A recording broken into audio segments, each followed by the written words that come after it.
What is up, Asymmetry? How y'all doing? Listen, hey, after this, you don't have to hear about the 2026 garden build ever again. Well, actually, you don't have to hear about it on Asymmetry podcast, but I would invite you to tune in to the Behind the Branch on June 30th, where we're going to go through concepts, techniques, ideas, methodologies, strategies, organization, all of the things that go into designing a bonsai garden or renovating a bonsai garden to improve its aesthetic and its function. Tune in live.bonsaimarai.com, 4 p.m. Pacific Daylight Time live, or you can catch it in the library afterwards. Garden build finale. Brandon Brock and I had a chance to sit down and kind of recap, wrap up, put a little bit of a bow on the garden build and just the general happenings at Mirai, as we do when we have these get-togethers in a quiet hour of what is otherwise a frantic, barely head above water kind of a day, which is kind of standard course for Mirai. That's a little bit of how we roll. I like a little bit of chaos. I like a lot of productivity, and I like the creativity that comes with having to respond and improvise in the moment. And that's basically what I've created for myself, my own personal hell that breeds what I think is the highest level of creativity and an ability to cultivate things in a momentary response to conditions that cannot be generated anywhere else. Anyways, Brandon Brock and I have a good old chat, and we invite you guys to sit back, relax, and enjoy the the BS, the pontification, the nonsense. Yeah, just hang with us for a while. Rock on. Let's go. Okay. Perfect. Oh man. Yeah, that light ring is sweet, right? Yeah, it's a pretty fun photo there. Did you do like a whole photo shoot of them, or was it just that one with it? That took Josh Sales and Lonnie like a couple hours. I believe it. Those things aren't as easy as they seem. No, that's like a long exposure. But I'm shocked at how close to the Mirai wire spool Josh was able to get with the ring of light. Yeah, right. For real. It's still quite circular, but just like the times that they went around were just offset enough to not look oval, not look wrong. It's a good one. Yeah, it's fresh. Right in the gate too. Yeah. Nailed it. Yeah. Bonsai in the foreground. Trees are in focus in the background. That's like pitch black night right there. Oh, really? Yeah. Garden looks young there. The garden is young there. That's the old shade structure. Yeah, right. That's the old wood shade structure with the floodlights on it. Used to have Oh, wow. floodlights in the garden. There you go. Before there were arches. Let's go. Look, Right. Hey, utility, baby. You just gotta make it happen, you know? If you didn't have floodlights at one point, I guess you weren't really doing it, were you? Yeah, I think they may have even been motion. They may have even had motion sensors on them, or maybe I'm. Yeah, I don't really actually remember That's cool. now. Walk Yeah, down and wow, I think it was more like the deer kept triggering them, and I was like, what is happening at like 3 a.m? It was just kind of devastating. So You're right. Yeah, the underlighting of the arches creates a much calmer ambiance. it's a little sexier than the emergency jailbreak floodlights. Yeah, right. What do you think? It's a little too maze-like in there for the deer now? Maybe they're not liking such a confined space anymore? I don't think they care. They would go in there and mow everything down if they were hungry enough. It is a fact. Yeah, right.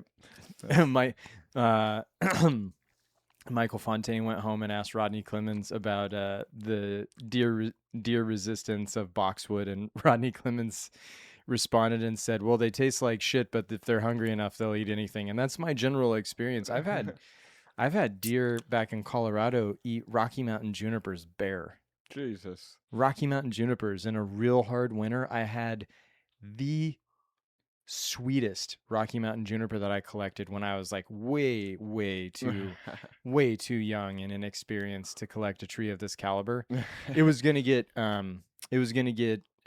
mowed down by the rancher anyways. It was up like near my favorite fishing hole, like our family fishing hole. Mhm. And so I collected it, and it was living and doing great, and we had it outside healed in with the ponderosa pine, and they ate every single piece of foliage off of that tree, Jesus, right down to the wood. that's wild. And that never happened. What eats a juniper? Yeah, right. The foliage of a juniper. Do you realize how bad that has to taste? Yeah, right. Jeez, just get it drunk on gin or something. Yeah, Push it into the highway. totally. Yeah, it's a nightmare. My dad was like, this is when I was in Japan. My dad's like, I have some bad news. Your juniper, the deer ate it. And that was the beginning of my battle with deer, and it's never stopped. Yeah. They are a nuisance. Oh my Yeah. gosh, they are a nuisance. Yeah, thank goodness for the fence. Were you here when the baby fawn? You were here for that? Yeah. Okay, all right. I wasn't sure if that was on one of the sessions that Adam was filming where you were out. We've had some close calls even last year, even the repotting season before this one. Gosh, we almost left the trident out one night. No. I don't think you. Do you know what I'm talking about? The baby fawn in the field over here. Were you here for that? Maybe you were. Maybe neither of you guys were here. I don't know. Maybe This year? This year. Yeah, maybe This year. not then. There was a mother and the tiniest. I mean the tiniest little fawn. Adorable. Looked like a teddy bear. Unbelievable. And Adam was filming and we were doing the garden build stuff, and he's like, "Hey Ryan, I think there's a deer in your garden." And it was down by the Cortin wall. And like I do with any of them, I run at them and yell and clap my hands and like, yeah, make a huge scene, feel like an idiot. And this little fawn was like tripping all over itself, like stumbling, like rolled a couple times in the field as it's trying to run away. And then it just laid there. It was just like, I give up. Right. And so then I'm like, oh my God, I feel like such an asshole. I'm standing. It's literally from me to Brock, and it's just laying there. And the mother has already run, 100 yards away and is in the trees, like gone. Right? Yeah, right. And so I'm sitting there, and Adam's filming it, and I was like, dude, I look like a monster right now. And so the fawn stands up, and I'm still standing there, and I'm like, shoo, and it starts walking towards me. And so I don't want to pick it up because, for some animals, I don't know if deer are like this or not, but for some animals, you touch their young, they won't care for them anymore. So I was like, oh God, no, this is the worst case scenario. Worst case scenario. And then the mother comes back out of the trees and sees what's happening and starts approaching me. And I'm like backing up from the fawn. And then Adam comes down, camera in one hand, picks up the fawn in the other. And he's just like walking with the fawn through the pasture and like sets it down, and off the mother and the fawn go. He picked it up. He picked it up, but I don't think the mom cared, which was a relief to me because that was like my biggest fear. Yeah, right. Whoa. Is that it was just going to be coyote, kibble. Yeah, right. Yeah. But it was so adorable, and I was like, you are so adorable, and you're going to turn into the worst possible nightmare for me. And I know that, and I don't know how to reconcile that in my spirit. Right. Oh, and it was white spotted like Bambi. It was like the whole thing. Yeah, right. Yeah, Tiny deer. they're gnarly. I mean, they've done some real destruction even at my place this year. They eat all the landscape stuff. I mean, they're chewing on azaleas. Oh, I can imagine that they just Just- mow azaleas My down. wife was like looking out the window. She's like, "They're hedge pruning all of your azaleas." And I Oh, was like, "Oh, God. great." Ah, Yeah, right. They haven't attacked your trees yet, though. They got the nursery stock hornbeam. Amateur mistake of mine. Ryan always, let me know what's up. But they hadn't been coming like that far in to like almost to the patio pond area. Yeah. I just thought, it was good, and just that one time, and Yeah. yeah, actually this past week, it's just starting to push. I mean, they ate 80% of what was on it. I thought maybe I might have lost it. And then this past week, you can see that second push coming in hard. And I was kind of thinking to myself, well, those leaves are about the third of the size of the other ones. Yeah, It's like, right. No, oh, they're gonna be tasty tiny. that's cool. They're gonna be tasty tiny, and you're gonna be like, maybe I want deer to eat my tree every year, but if they ate it again, those leaves aren't coming back. Yeah. I watched them eat grapes. Like, they would eat all the foliage off the grapes, and the grapes were healed in over by where the basalt column is now. It's just a big like soiled repository, and they would eat all of the foliage, and then the grapes would push. And then they would eat all the foliage, and then the grapes would push. And each time they pushed, the leaves got a little bit smaller, and a little bit smaller, and a little bit smaller. And then certain places stopped pushing, and they kept eating, and more places didn't push, and they kept eating until the grape leaves were the size of like a quarter. Oh wow. And then they just didn't grow the next year. Oh, Yeah. And right. I didn't have the deciduous fence up yet. There was nothing I could do. I covered them. I tried to use chicken wire, and wow. they would move it. They would, I did I really build a bulletproof structure? No, not really. I should have put a little bit more heart and soul into it. But I just felt at some point I felt like they would quit feeding on them because they eat the euonymus every year, Yeah, right. and then after they're done, they kind of leave them alone, more or Yeah, less, in the landscape. I think they probably harden off and become less attractive. Right. it's tasty. I don't know. Yeah. What did you do with yours? Because you didn't build a whole fenced-in area, did you? Or... I just barricaded it in between a bunch of like landscape trees. I got it in the center of. I got like a cedar and a big black pine next to it, and another pine on the other side of it, and it's in the center of all these other trees. Yeah, right. He's got a pretty cool setup. Yeah, Yeah. I believe it. I think your bonsai setup's pretty sweet. Nice. And for as much as you've talked shit about your pond, I thought your pond was fresh as hell. I thought it was cool, man. It is pretty cool. It just needs to be cleaned out and stuff. And since you saw the trees, Lee and my wife helped me reorganize and move all of it. So got a little more protection now. I was kind of out in the open and didn't have any summer protection for trees. So got a little shade now and got stuff situated a little bit better. So Brandon, the one-armed bandit. Just in whoa. You're Just almost back though. almost back. Yeah. time. We were mixing concrete today, pouring. Well, I shouldn't say we because I mixed officially 2 bags of concrete, and Brock and Miguel mixed 70 bags of concrete. But I chipped in. Oh yeah. I chipped in. It's not like you're just sitting around playing on your phone. I or wasn't. nothing. No, You were I doing wasn't. stuff. Yeah. How devastating would that be if I was telling you guys to mix concrete while I was sitting there looking at social media or something? Yeah, right. Yeah. I don't think that would that wouldn't last that long. Right. There's bosses like that somehow manage, but not Yeah. you, luckily. Yeah. But I made the joke that you were devastated to not be mixing concrete. Yeah. Because you still had a fucked up hand. Bum hand.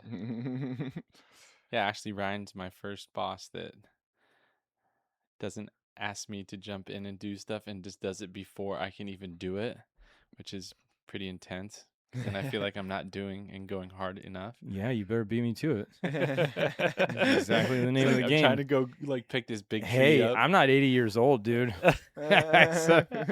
I'm here to get shit done. I love it. I love it too. I love love it. it. I love it. I love getting shit done. Right. It's the only thing that gives me purpose in life is getting things done. Otherwise, I wouldn't know what the hell to do. I would feel like such a waste of space. I've never seen anybody pick up the size of trees you have and do so without hurting themselves. Yeah, right. Ticking clock on that one. That's a ticking clock. You don't get to do that forever. And I know that too. I definitely know that too. Brock look at that and we're like, hey, want to grab the other end of that? That's the smart thing to do, or to use the dingo. I'm deathly afraid the dingo is its days are potentially numbered. As Ryan would say, it's teetering. It's teetering. It's teetering. Feels like maybe it's just because my truck is also. Yeah. I really probably decreased its lifespan, its limited lifespan, significantly more rapidly by hauling all of those basalt boulders. I think that was a big day for the truck. Yeah, I'm sure, dude. I said that would be like asking a 15-year-old dog to run like a marathon. I mean, the biggest load that we carried that day was, let's see, my truck topped out at 10,500 pounds with the trailer empty, and we went 28,500 pounds Oh my total weight. So that's what, 18,500 pounds? And you have a 3/4 ton or I half? have a 3/4 ton. Wow. Yeah, I think you pushed Just nice and slow, baby. 35 miles an hour on the highway. It's 7 miles, but I didn't know until they were loaded and strapped, and then I was, and it's always the first load. This happened last time that we did it. The first load, the cat or excavator operator always, kind of puts one, and he's like, "What do you think? You want another one?" And I'm like, I guess. Do you have any idea how much that weighs? Yeah, no clue. No idea. All right, put another one on. Go over to the scale. Whoa. That's why it's going so Whoa. slow. Yeah, whoa. And now what do I do? What am I going to ask him to unload it? pop a leaf spray. Oh, man. Yeah, it just kind of periodically just like as I'm like braking and stopping, like something went horribly wrong. Kind of like your Jeep. Oh gosh, today, yeah, I finally heard back on that. Anyways, yeah, car troubles. Did you hear about his Jeep?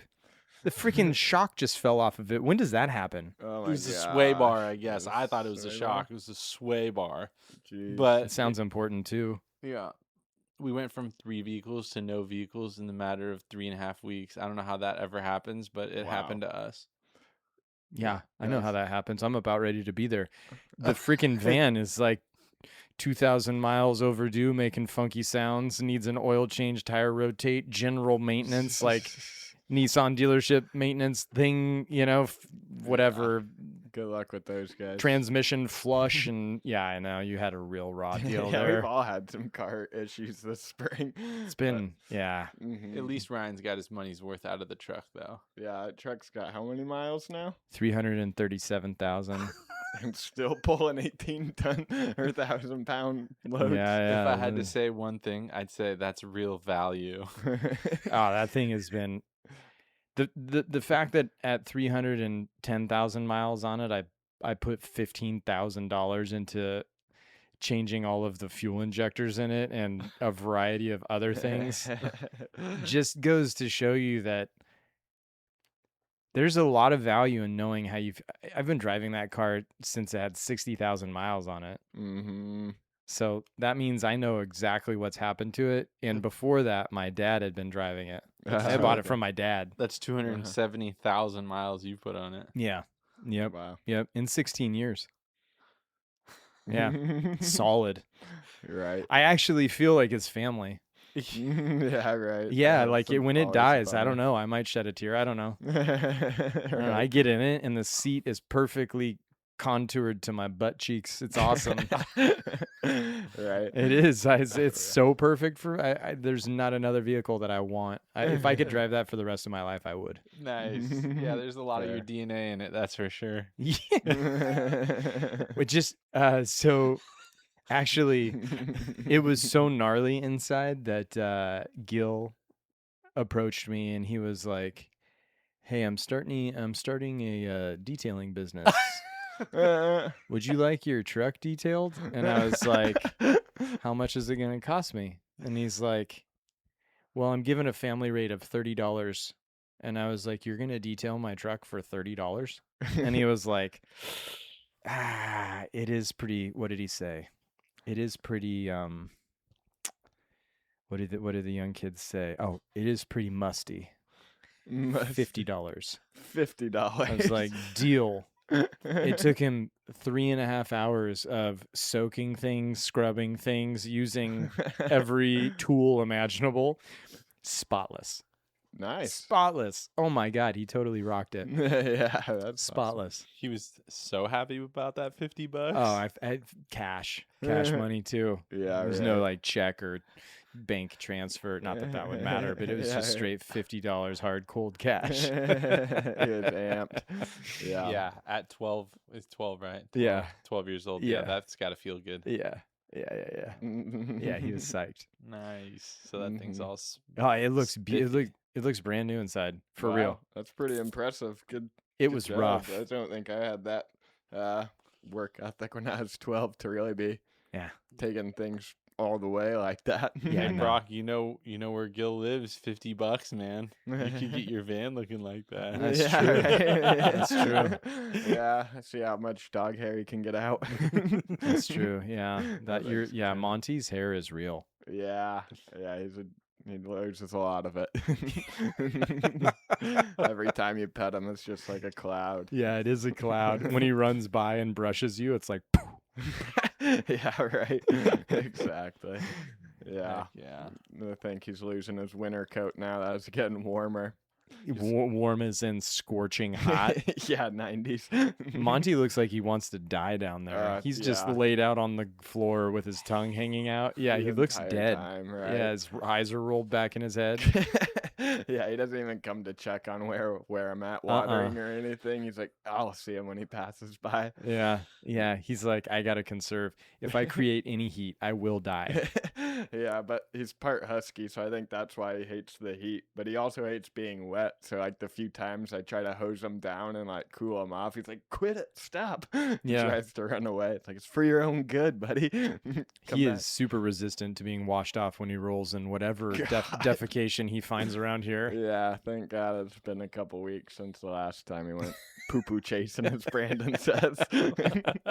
But yeah, after the last one, Lindsay just sent me here with the dog shampoo. Like literally every day I have Oh, dog wow. shampoo You just in my keep it in the car backpack. now? Yeah, That's just so so that way funny. I It's like, can Brock, clean you can't bring him home like that. them. Yeah, right. Brock just hosed him down with water. Just like, I don't know, he'll be fine. Yeah, right. He was literally green.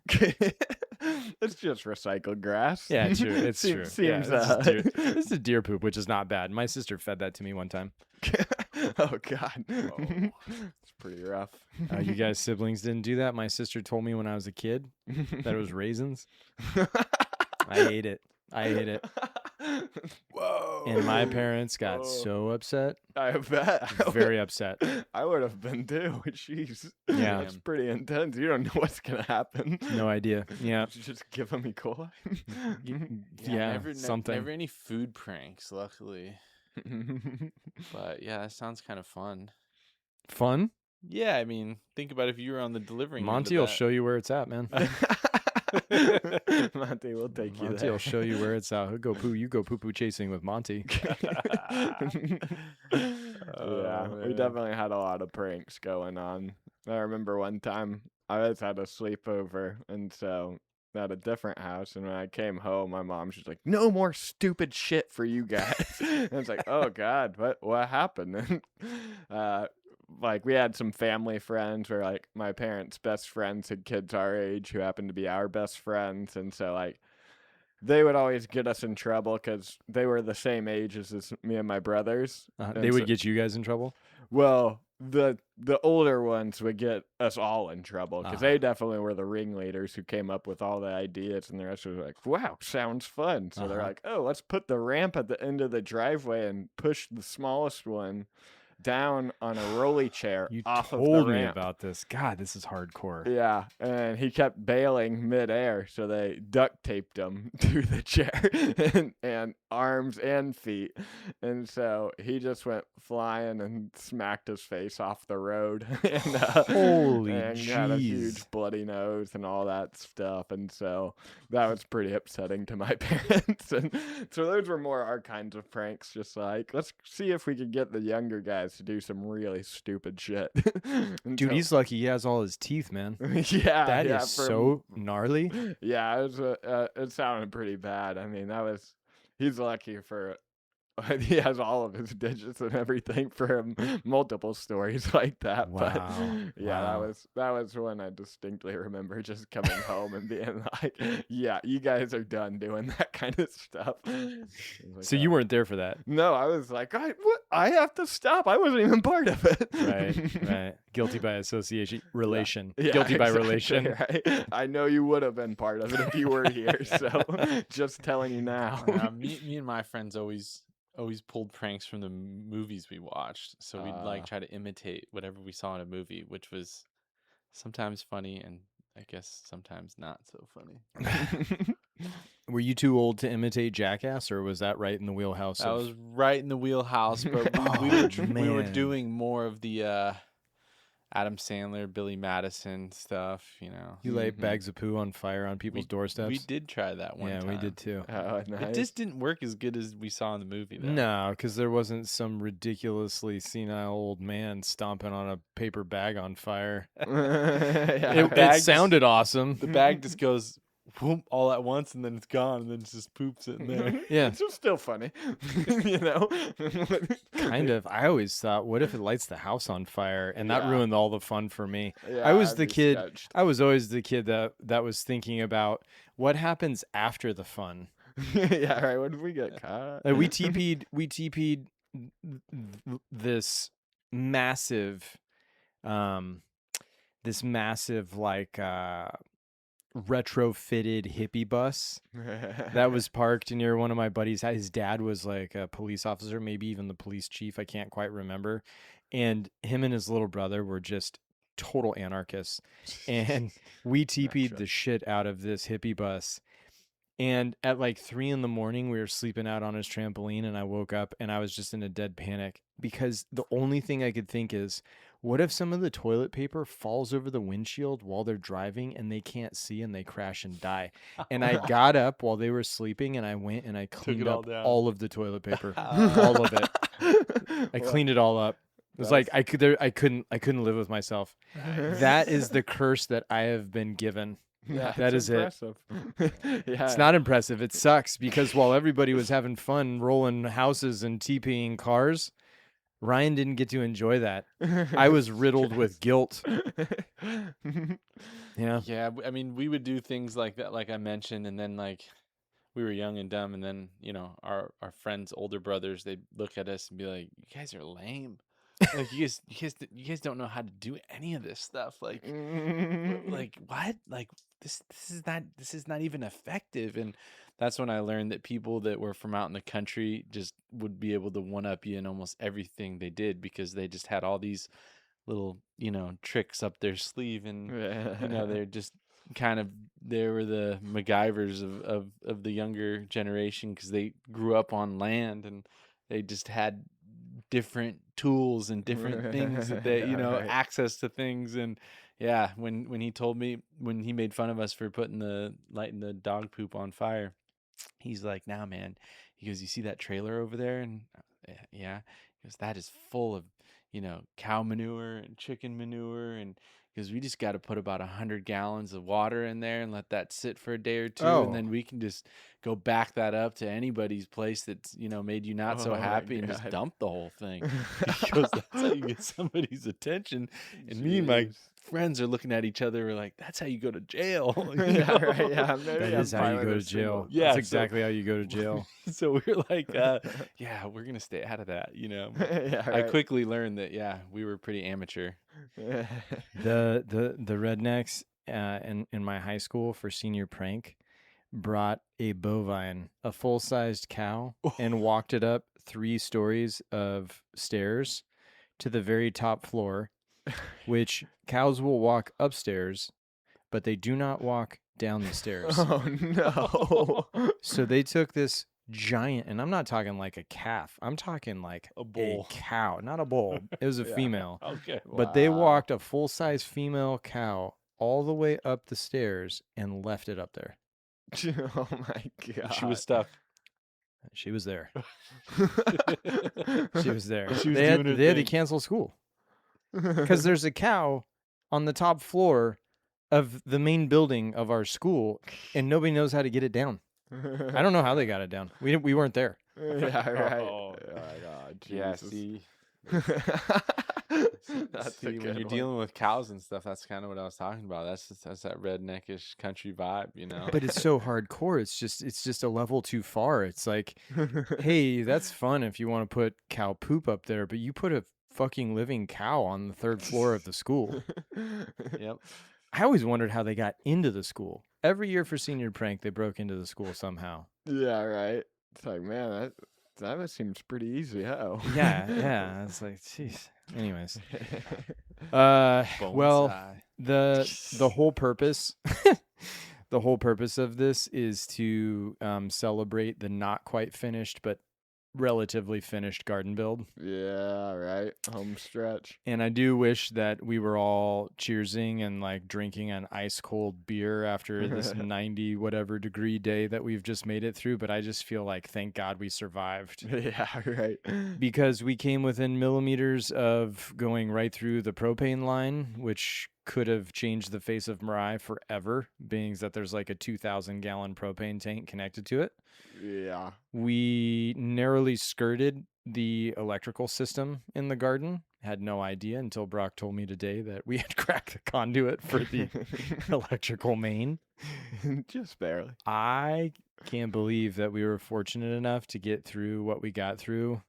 Yeah. And I just am counting my lucky stars. And instead of celebrating, I just feel like I can't get too excited. I just need to be grateful that this garden build did not turn into a bomb crater from the gas line or somebody whose hair caught on fire from the electrical arc of the main line.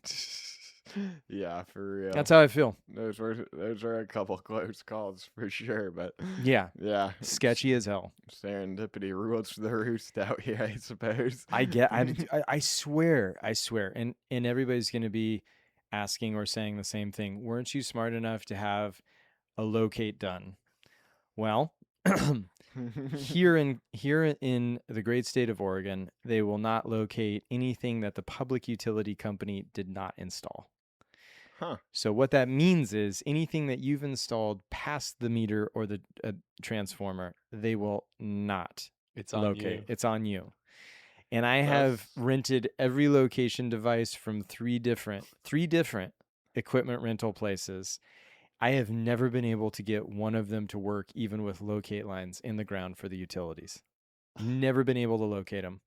Wow. Yeah. That I don't know what I'm seems- doing wrong. Batteries are charged. Instruction manual read. I am using that machine. No locate. No locate. That's crazy. Yeah. That's crazy. Oregon doesn't want to locate for people even on private property. It Yeah. seems like that would be worth and limiting some of the risk opposed to Yeah. just being like, no, good luck. Yeah, I'm sure there's private location companies that I could have called, but I basically tried the public manner and then tried my own, and then decided that I would go off of historical photos because I do photograph everything in the ground to a degree. The problem is once you start putting boulders and monkey poles and plants in the ground, what seemed very clear in the photo originally has no resemblance to what it looks like now. Yeah. And there are a lot of utilities in the ground here at Mirai. Yeah, between water, electric, the gas. Yeah. Yeah. Yep. Yeah, septic. We did catch that one when we were drilling the hole for the big pole, and we just see a wire stick out. It's like, oh no, and you pulled the auger out and it was completely wrapped in one, and luckily it was the discontinued Wi-Fi. Is That's that right. So- Discontinued phone line and Wi-Fi. Yeah, we basically wrapped that baby up real nice and clean. yeah, right. Got it all out of the ground. It's not in there anymore. Fully took it out of the ground in both directions. No more landline. And we had no idea. Yeah, right. That was definitely like almost grabbed. It's like, wait, I don't know if that's live or not. Totally. We were both looking at each other like, should we cut it? I don't know. This looks a little sketchy. Oh yeah, building gardens. So then we just pulled it. Well, and here's the funny thing. All three, the landline, impossible that there's a line right there because the deciduous garden, there's two posts that would have had to have hit the landline Right. in order for it to be in the way of the auger, and yet there it was. The electrical line, impossible line from one box to the other, and yet we hit the edge of it. And the gas line, you can see where the gas line comes out of the generator, Yeah. and you can see the beginning of the trench was what felt like a fairly safe distance from where we were, and I was literally right on top of it. Yeah, it was like if you would have pushed that auger down like straight up another 6 inches, it would have popped that line. Like I was just cleaning the bottom out of all the loose stuff with a shovel. I was like, what's that yellow You found thing?" every utility. You found them. When you told me about the conduit today, I was just like, "Oh my god! Like, what are you? Some sort of? You're the locate device." Yeah, right. Just checking at the end, I guess. Maybe. Because I drilled that hole, and I was like, "Great, we didn't hit the electrical. That's freaking awesome." And then today, you're like, "Did you see that you just kind of sideswiped the electrical line?" It's like, no, what? Yeah, Ah. just barely though. when we were building the when we were building the greenhouse, I was trenching. So we built all the walls for the greenhouse, and the like the floor frame to hold the panels and everything. So it was all enclosed, right? Mm-hmm. And so I went inside of the enclosed greenhouse with the trencher on the dingo, and I was trenching, and I was like, I think the septic line runs somewhere right about here, and like right at that moment, boom, right through it, right through it, the septic line. Yeah. Yep, right there it was. So then we had to dig it out. Was that messy? It was messy. It was messy. We went poo poo hunting. Yeah, right. It was bad. Septics. It was man, bad. That's nothing to play with. That stuff gets expensive. No, it wasn't. It wasn't. It was horrible. Yeah. Mhm. And that's my second. I've already destroyed one septic completely because the garden is built on the drain field. Mm. And everybody's like, you don't want to build your garden on the drain field. And I was like, but this is where the garden needs to be. And they're like, well, you're going to have to pay for a new drain field. And I was like, now? And they're like, when it fails. And it lasted the first 4 years. Uh-huh. Well, it lasted about 4 years before the drain field started failing. Yeah. And then all of a sudden I was like, great. So then I had to trench, cut 2 water lines trenching for the new drain field, or for the new septic line to run to the new drain field. Right.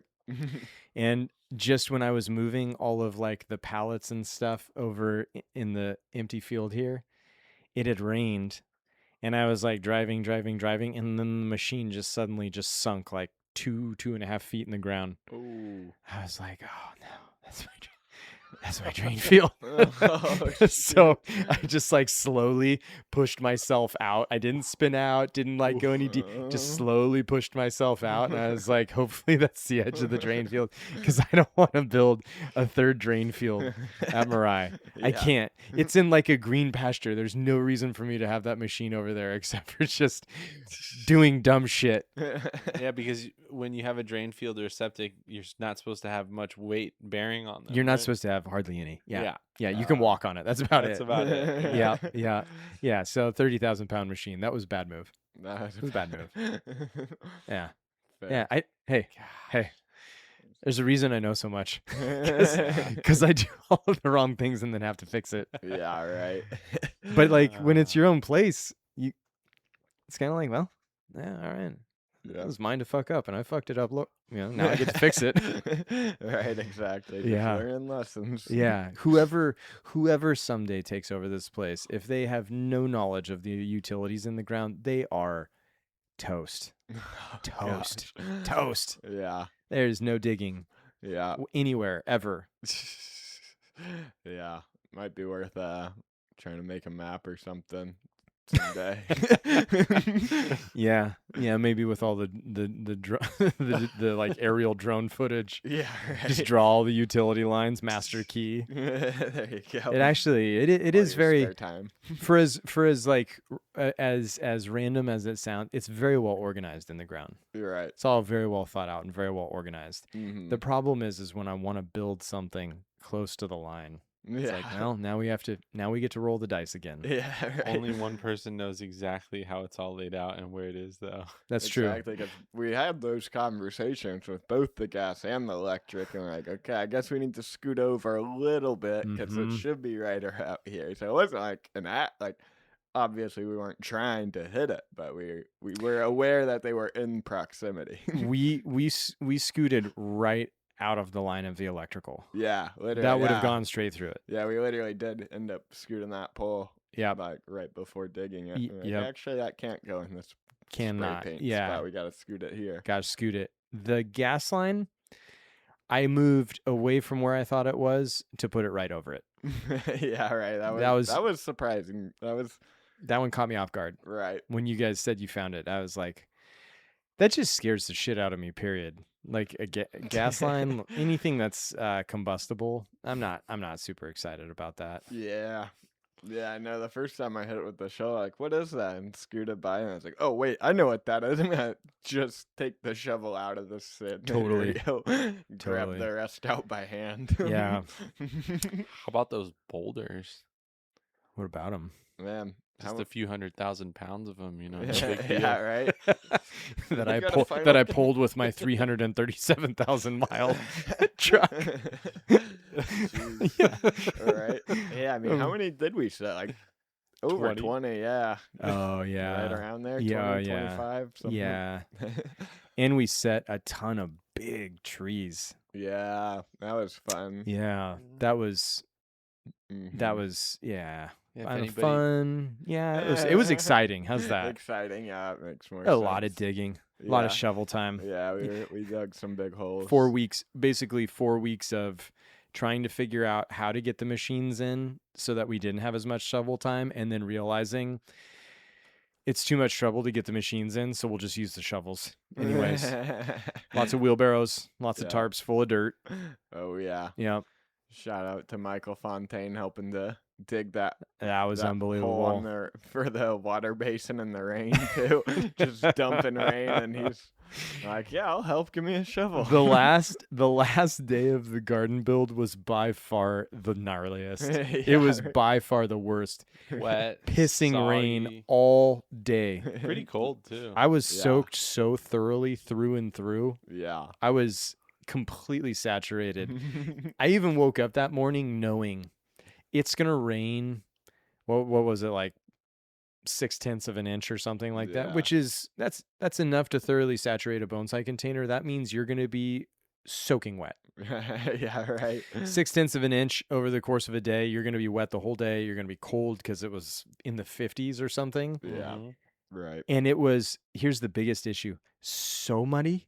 It was so muddy. The Yeah. mud stuck to you whether you touched it or not. It just jumped onto you. Right.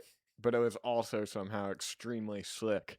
So it's not Unbelievably gonna be- slick. It was like an ice skating rink on the plywood. Yeah, right. And Michael Fontaine, you're amazing, Michael. Always comes a day early, sometimes 2 days early, and just offers to help at Mirai. And I don't extend that invitation to many people, but I love Michael, and he's really been such a great what can you say, supporter Yeah. of Mirai. He hopped down into that freaking water basin, and I was like, wow, those shoes are done. Those shoes- His brand new shoes. he brand new bought from shoes. Mirai for I you. was just thinking, well, that is really sacrificial. That is a really, really commendable thing you've just done. Yeah. But now you have to stay in that hole until it's finished because there's no coming and Yeah, going. Ryan don't let you out of the hole. There's with no those muddy coming and going. shoes. You already now you're in. It's You're gonna muck up his gravel. well, I was that's it. That's Yeah. it. That's exactly it. Yeah. Fair. Trying to keep it clean. Oh Yeah, man. if y'all need It's- a boulder consultant though, hit Ryan up, man. yeah. He's Yeah. setting some setting some records for most boulders set in a bonsai garden. Yeah, right. In the shortest span of time. I mean, I don't think anybody's ever set this many boulders in a bonsai garden. Yeah, That's awesome. like me some boulders. I was ready for it to be over, though. Yeah, Yeah, I was ready for it to be over. In the last day being so incredibly miserable, I was doubly ready. I was just like, this lost all its fun. Yeah, right. Ready for another 11-month break from Mhm. building I mean, gardens. that's what it looks like. Yeah, That's what right. it's gonna look like. Yeah. We still have to plant the plants, but I'm really looking forward to that actually. Yeah, That'll be that's super a pretty sweet. fun comparatively. Smaller holes to dig. Smaller holes to dig, freshly placed soil. That's Yep. going to be quite easy to work. Right. Josh and I were chipping away that when you went to help Miguel dig that vine maple over the weekend. Oh yeah. Josh from class, we were sitting there chipping away at that hard ass packed clay that's had inch and a half minus that's solidified over 16 years because that's the original pad plus the 3/4 on top. We had like a rock bar we were chipping it. It's Oh still my wet. It's not gosh. even dry yet. It's not Yeah. dehydrated summer soil. That's still wet spring soil. And we were chiseling at it with a rock bar to get Wow. that stone down in there. We had to set it in there 6 inches. It probably took 2.5, 3 hours to dig. I saw it when we got here this morning. I looked at Brock and I was like, "Oh, did you help with that one?" He goes, "Yeah, no, not that one." Yeah, I was out for that one, but I was impressive. That layer of like where the gravel's been smashed into the mud and Yeah. we put more gravel on top, that is the worst to dig through because there's big enough where the shovel keeps hitting gravels and won't go in.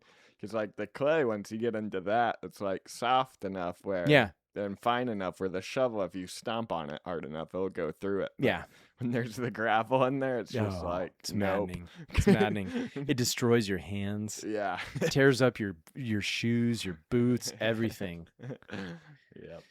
Yeah, I didn't need a new respect for basalt because I've always respected basalt because the whole garden's built out of basalt and it's the hardest fucking rock on planet Earth. It's a hard one. But I tell you, after this one where we were digging in compressed clay filled with basalt, I was ready for it to be over. I was really ready for it to be Last over. boulder for a bit. Yeah. Yeah, if I could get the if I could get the telehandler for a weekend, I would set that last shore pine and a few stones right here on the back arch. I would Right.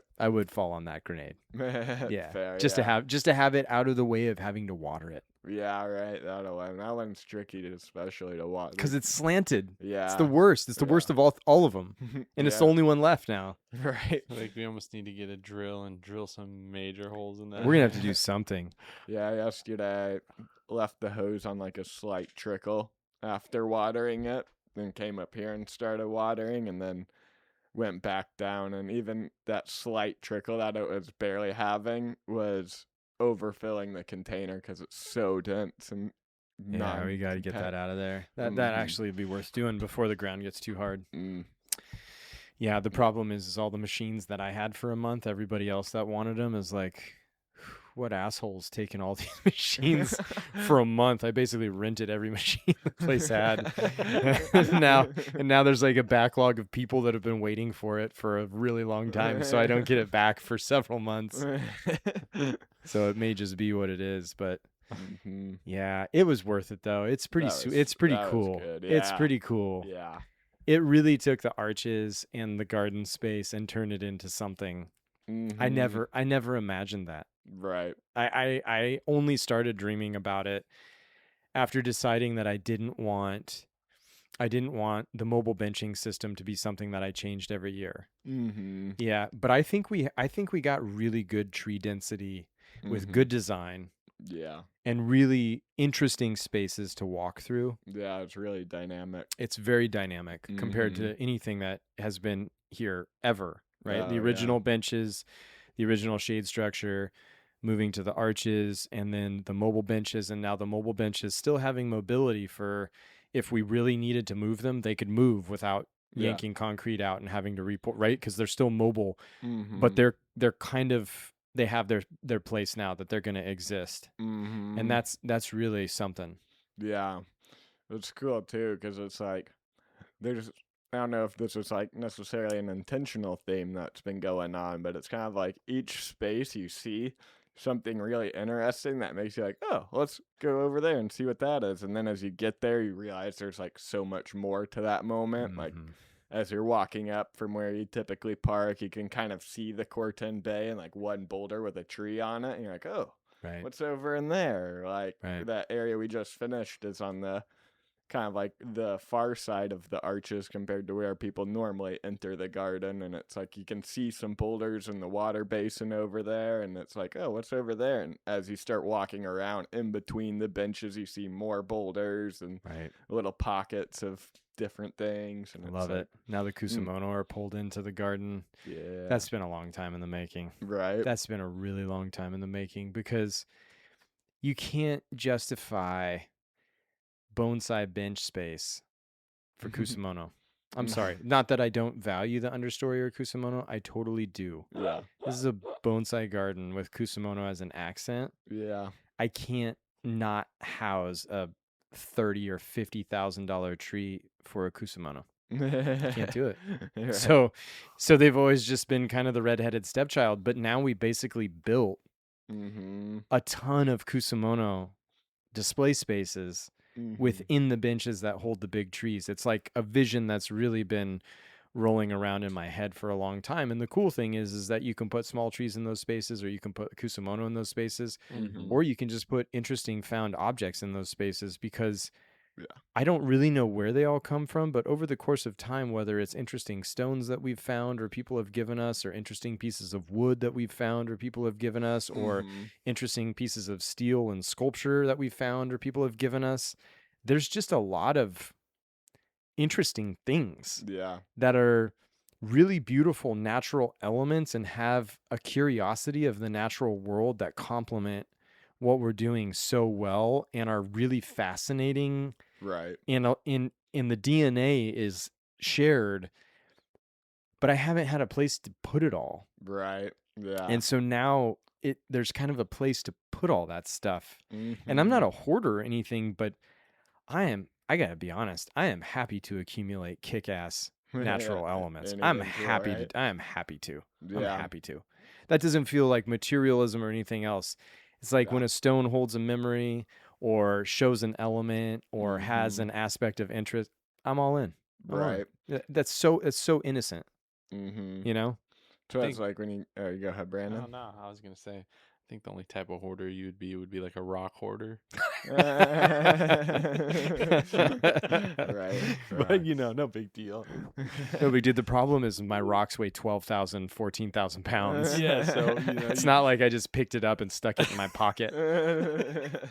I had to like orchestrate the move, with heavy machery. Facts.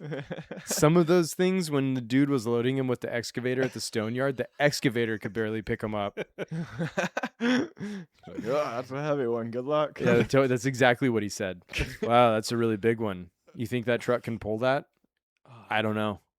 We're gonna give it a try. Yeah. There maybe was one on this load. There was literally one trip, that first trip, 25 miles an hour on the highway. God. I only had to go 7 miles, but it took a while.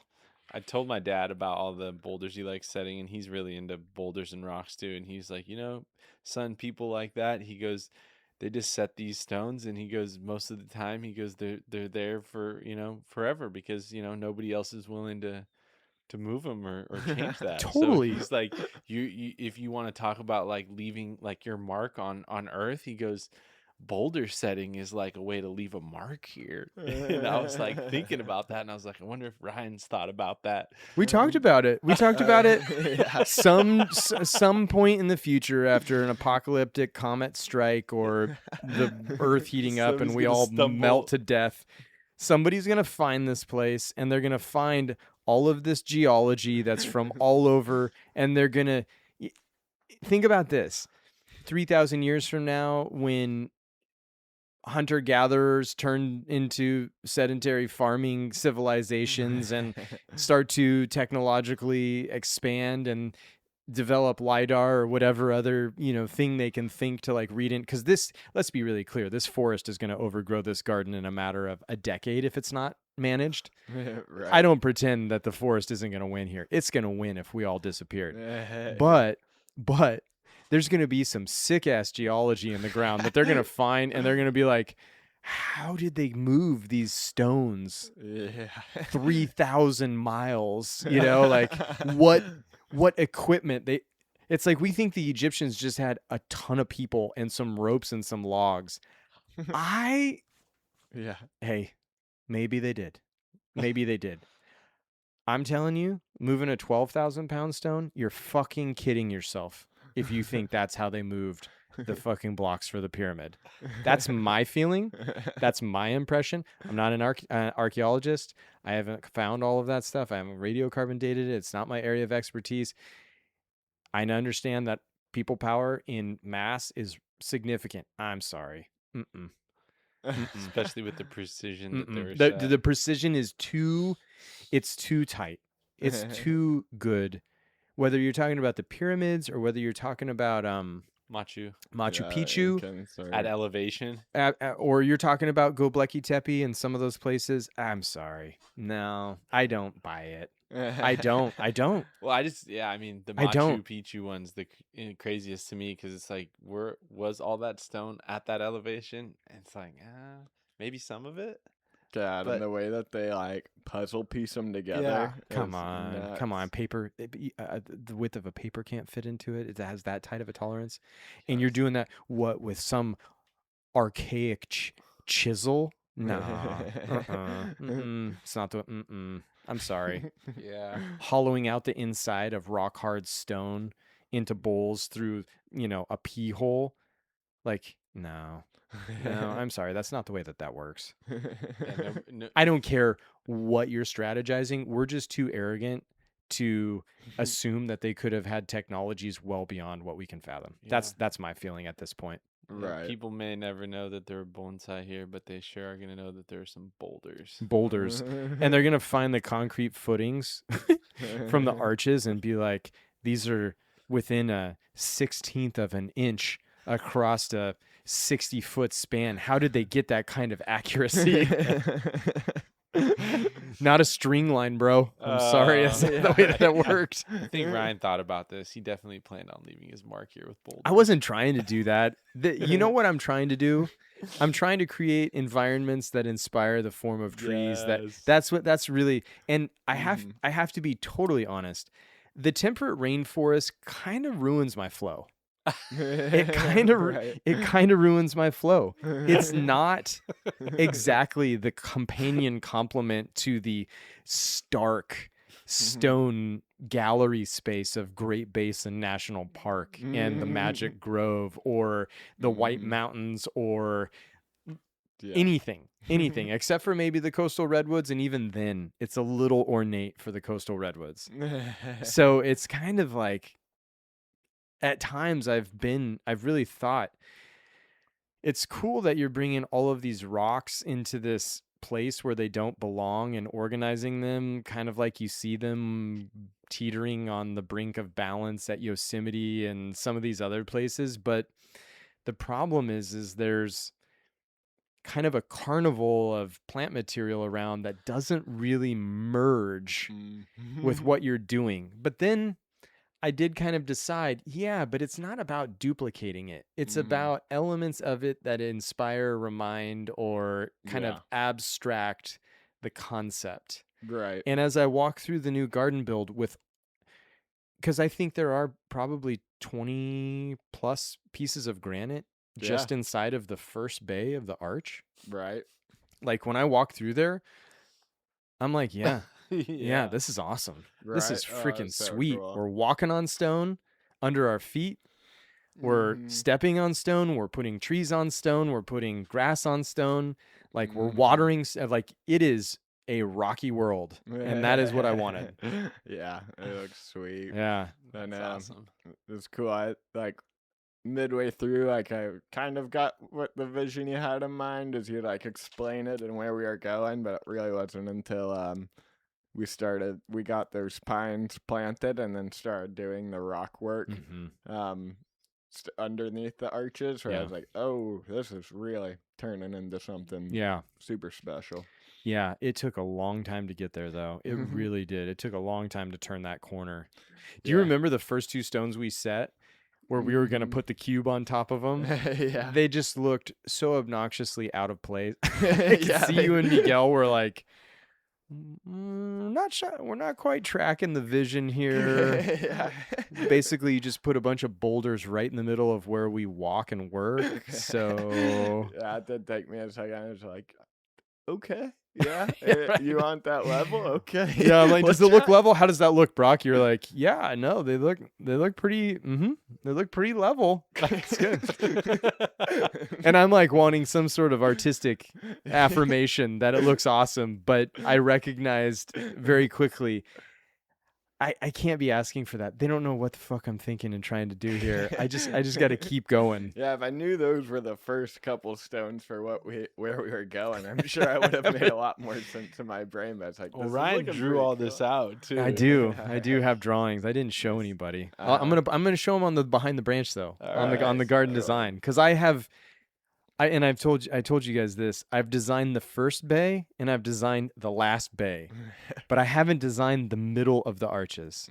I had nothing. Yeah, It's like even now, as we're organizing the benches around the benches that accommodate the first bay, and as I'm thinking about actualizing the vision of the third bay or the fourth bay, like the end, we can't do the fourth bay because we still have to access everything to build the second and the third bay.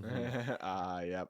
But I have it designed and I want to actualize that vision, but I can't because I've got to do the other two. And even now, as we're placing benches and figuring it out, I don't have any clue. I have zero vision for what it is. I don't know where it's going to come from. I don't know when. I don't know how, but I got nothing.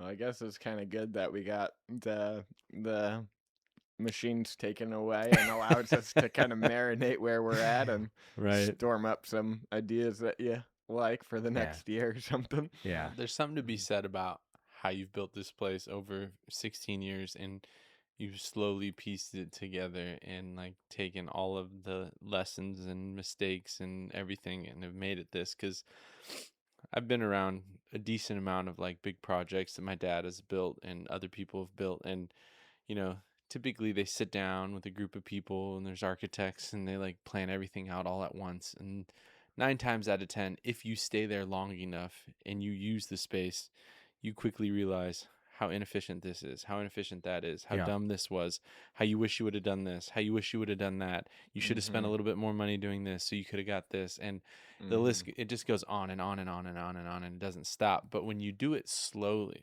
and you do it piece by piece, you still make mistakes. You still wish you would have done things differently.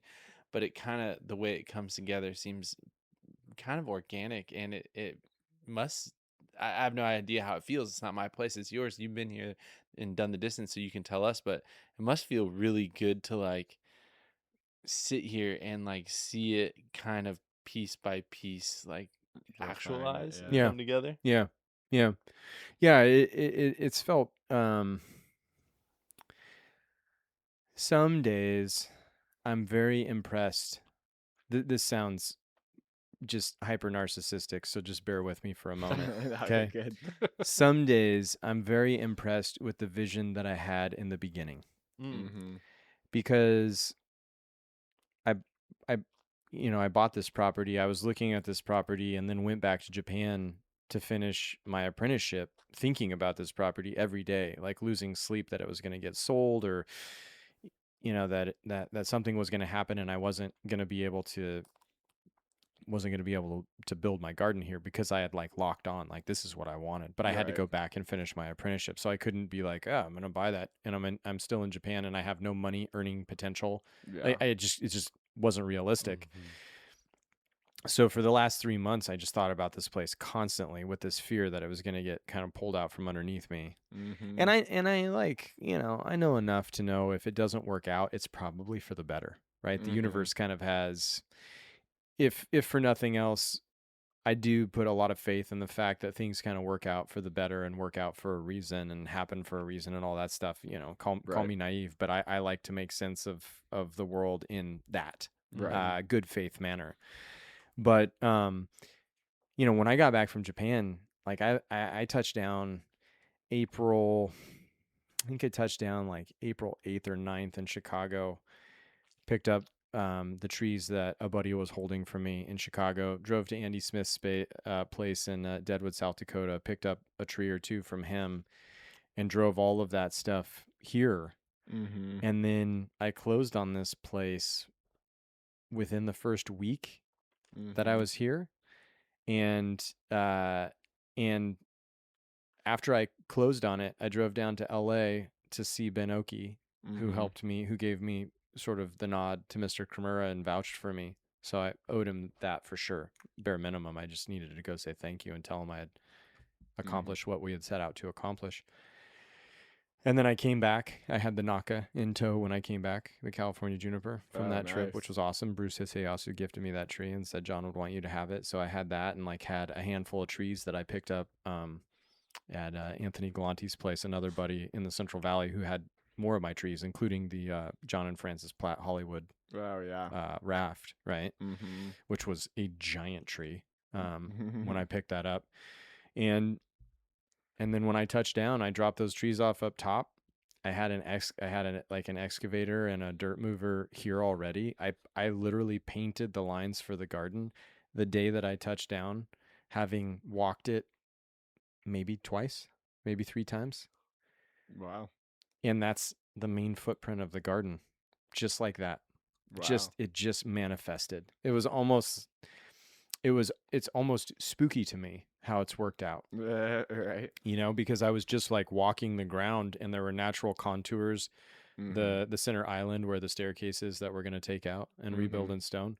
That was just like a weird little funky contour. And I was like, oh, that can be this like kind of entry space and these can be walls and we're going to terrace and we're going to tier. Nice.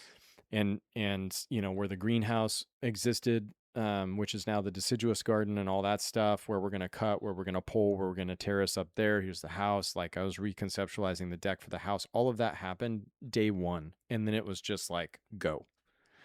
Nice. And so as we like filled up those spaces or built those spaces, we needed a container yard, which is what gave rise to where the redwood greenhouse and the Corten backdrop is now. And then we built the redwood greenhouse in 2012 and created the redwood forest. And then it was no longer appropriate for a container yard. So then we created the container yard and then we created the road to the container yard. Yeah. And then we built this in 2012, 2013, the workshop to be able to photograph and film because I knew I wanted to do online education.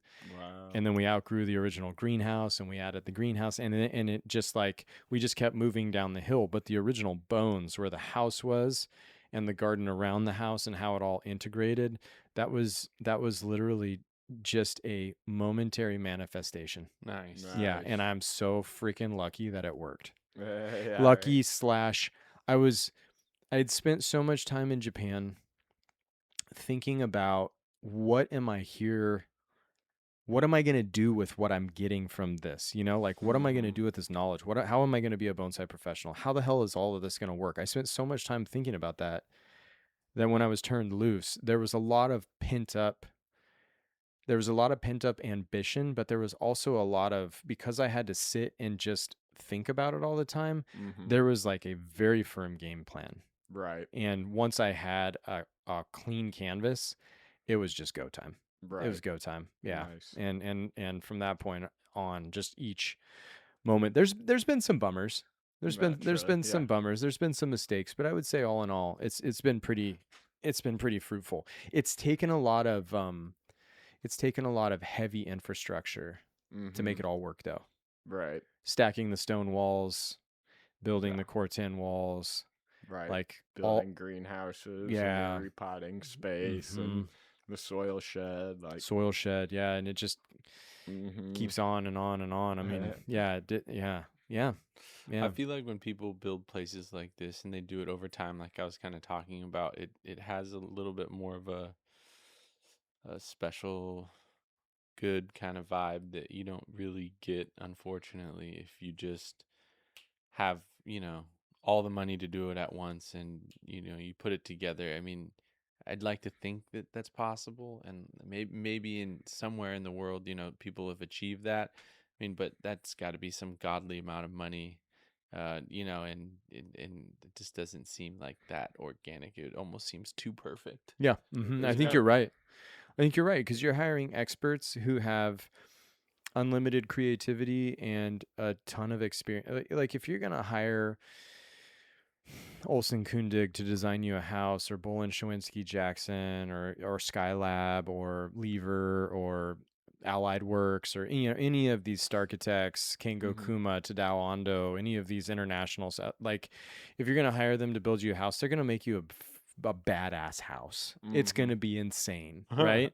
And then if you have Bernard Trainer or any of these landscape architects come and design you a garden, they're going to make you a kick-ass, unbelievable garden. Undeniable. It's why they are masters of their medium and capable of making things that a lot of people cannot fathom. And so doing it on your own is very much like a grassroots endeavor for sure, right? Because you don't know what they know. You don't have their expertise. You don't have their training. Yeah. You don't have their taste. Yeah. But the cool thing about this place is with each gesture, I tried to evolve my taste. I tried to increase the level of thought, intentionality, foresight to put, for example, before we started filling with soil, we ran all of the electrical to illuminate the new landscape. I've never done that in any landscape to this point because I was so impatient of trying to get it installed. And it took you and Miguel a whole day to run all of that conduit. It is the most mind-numbing thing to run conduit strategically through obstacles with not too many 90s so that you can still pull wire and just planning it out. It's just it sucks. Fucking sucks, you know? But now we've got, and that's just experience.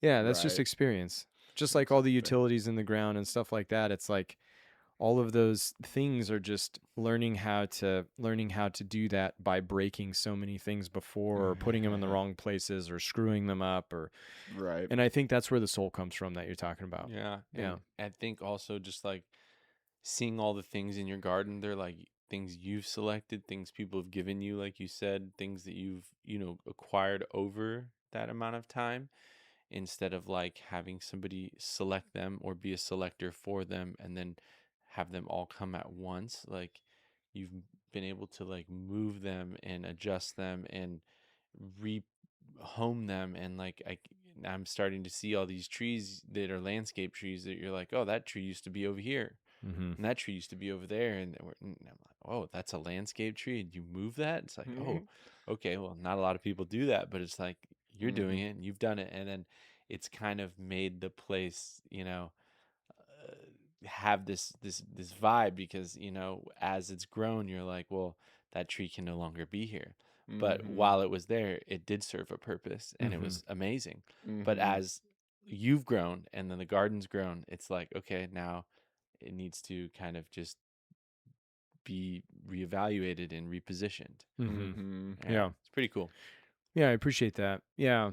I get a lot of pleasure out of, the 5-gallon nursery tree that I planted 16 years ago that I've pruned every year for 16 years. And now it's a 15-foot tall stellar architecture tree. It's like, you can't just cut that down, but the labor then to move it is crazy. It's insane. It's a nightmare. And then the aftercare and bracing it and staking it or doing what you have to do or digging it. It's a lot to preserve those vestiges of time. But man, I mean, we are tree people, so we value that. I just like really cringe seeing people cut down mature trees that you can't grow in a lifetime. Yeah, right. To put in like a concrete parking lot, and I'm not knocking land use and all that stuff. I'm speaking specifically about somebody puts a lot of love into a tree over the course of time, and the next person that buys that house just chops it down and doesn't value that at all. Yeah, and plant some tiny little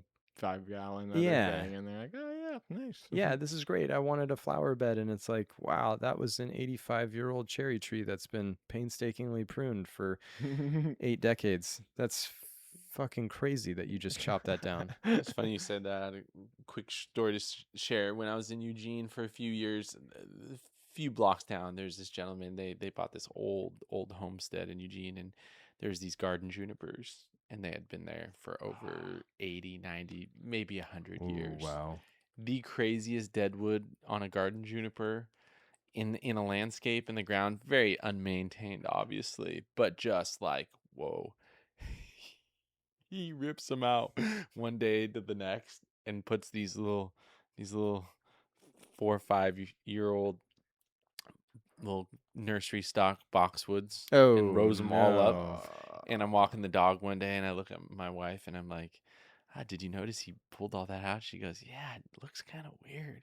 His house is like very mature, and all this other landscape is so like, really set in, and he has all these really immature little trees he just planted. And so one day I just had to ask him, he's out there taking the trash out, and I was like, oh man, you got rid of the junipers, huh? He goes, yeah, they're getting too big and out of control. And I was like, huh, okay. I was like, what'd you do with them? He goes, yeah, they hauled them off.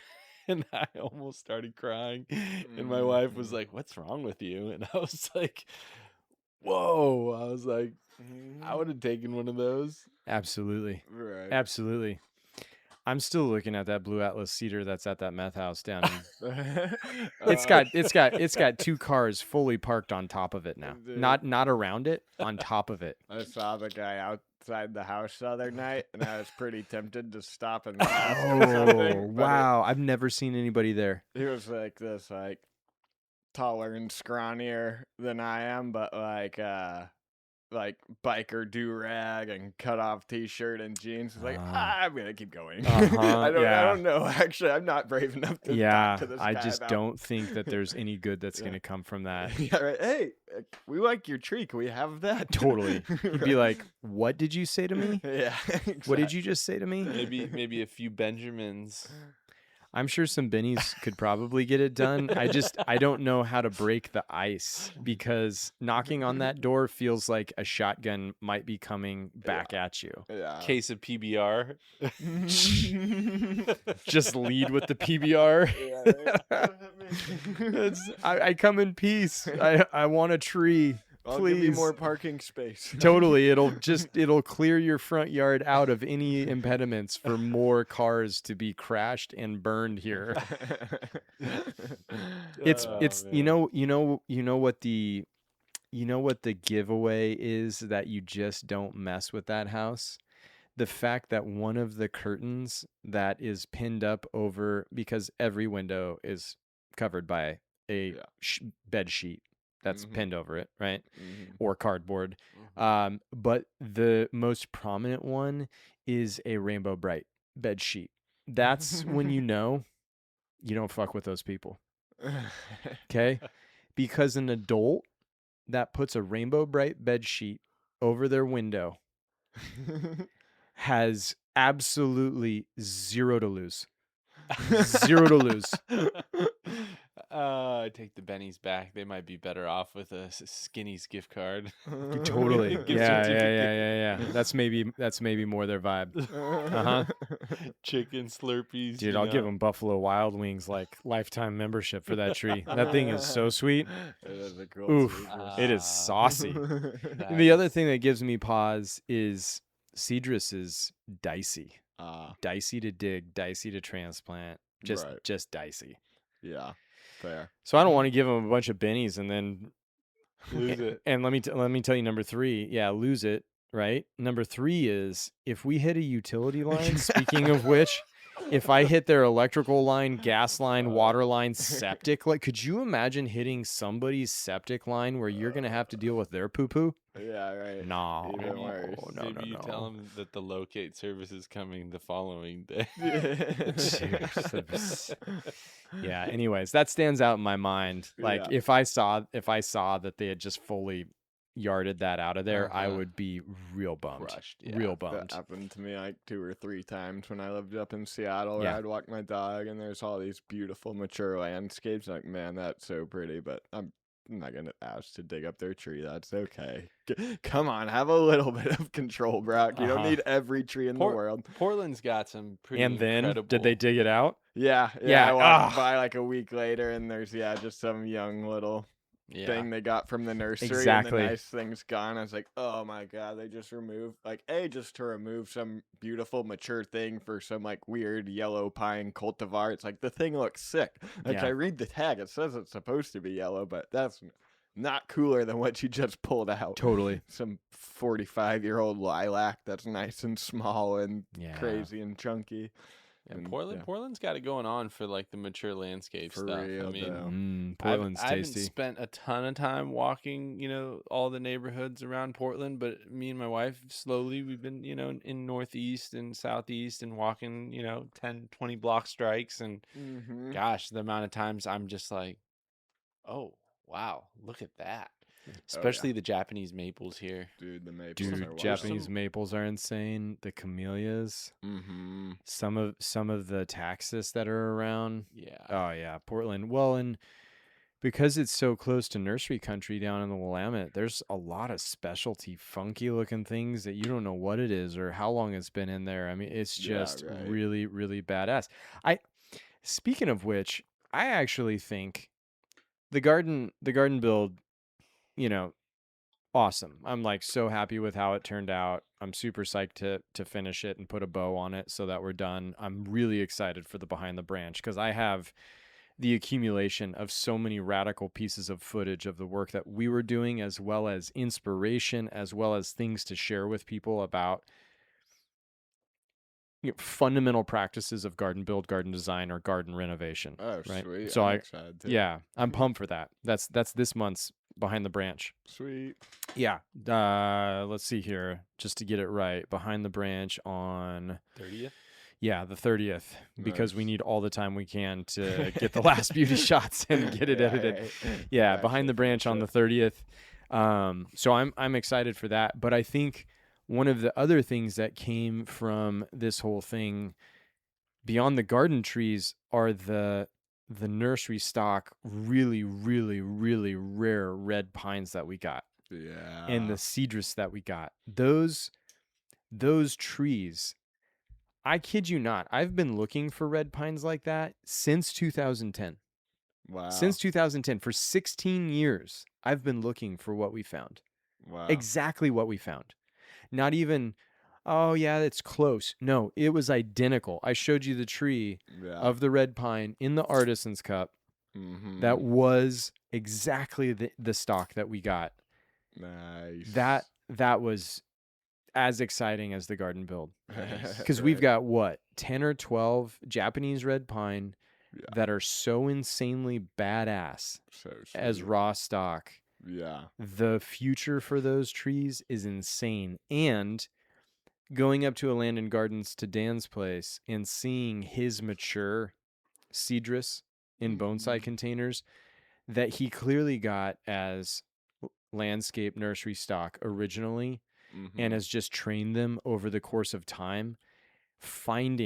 After I saw that when we went up there and filmed as a team a couple years ago, after seeing his cedrus specifically, they stuck out like a glowing orb of, you need to find this and do this. Dan had the foresight to do this, take his wisdom and do this yourself.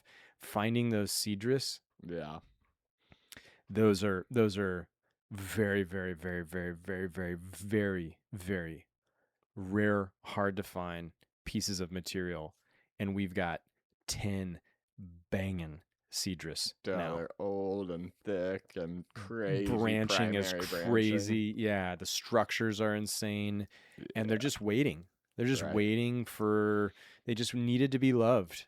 Right. I know every time I'm down there watering, I'm like looking at the branches, picturing them all padded out and worked Absolutely. on. It's like, oh, can't wait. Yeah. Yeah. So is that specific variety, like, do they call it the Lebanon cedar because it's originally from that area? Yeah. Cedrus labanii. Mm-hmm. Yeah, the cedars of God are what the ancient labanii are called in the very limited grove or groves. There's scattered ancient trees, but the cedars of God have been whittled away over time for resources or what has taken a majority of the population down is it was really like an act of war to take those trees away. Okay. Wow. Because they had such cultural significance. It's like when they bulldozed the Palestinian olives. Mm-hmm. You know, it's like the trees are they're a resource, yeah, shipbuilding and fire and fuel and material for structures and all of that stuff during warring times, but they're also trees are such a resource for food, for identity, for, you know, shade, for the ecology of a place that when they're destroyed just to inflict pain, it's a very real thing. That's wild. Yeah. I didn't realize that's how a lot of them went. That's crazy. how most of them have disappeared. Yeah. So there's still some stuff in Lebanon to see, from your understanding. Yeah, I don't think it's like the safest place to be right now. Yeah. But yeah. There's still some Some ancients. ancients. Yeah. Some. I mean, Yep. are we talking 1,000 years old? Or? Yeah, I think they're saying anywhere between 1 and 3,000. Oh, okay. Wow. When you top 800 years, trees worth looking at. Trees worth traveling to see. Yeah, right. When you top like 2,000 years, it's a bucket list item as far as I'm concerned. Hell Yeah, I mean, you're the one that put me Right. onto the Beth Moon Oaks book, and I don't know. The UK is one of the last places on my list to go, but now you've got me thinking maybe I Yep. should bump that up a Yeah. little bit. Oh yeah, for sure. I mean, literally. I mean, when you look at my list, like I think UK is like number like 12 or 15 down there, and then I saw that book and I was like, oh, maybe this needs to go to like at least a top 10 or 5. I mean, case in point is the Hadrian's Wall, the sycamore. You know about that tree? I've heard about it from you. You know that it's gone though, right? It got cut that's down. That gap tree or The something. gap tree. Yeah. Mhm. Yeah. Some That's dude just nuts. cut it down. Just randomly cut that tree down. He's going to Fuck prison. that or something? person. I don't know. Yeah. I have no idea if he. I don't know if he was punished at all. Do you know about the tumor oaks in Auburn?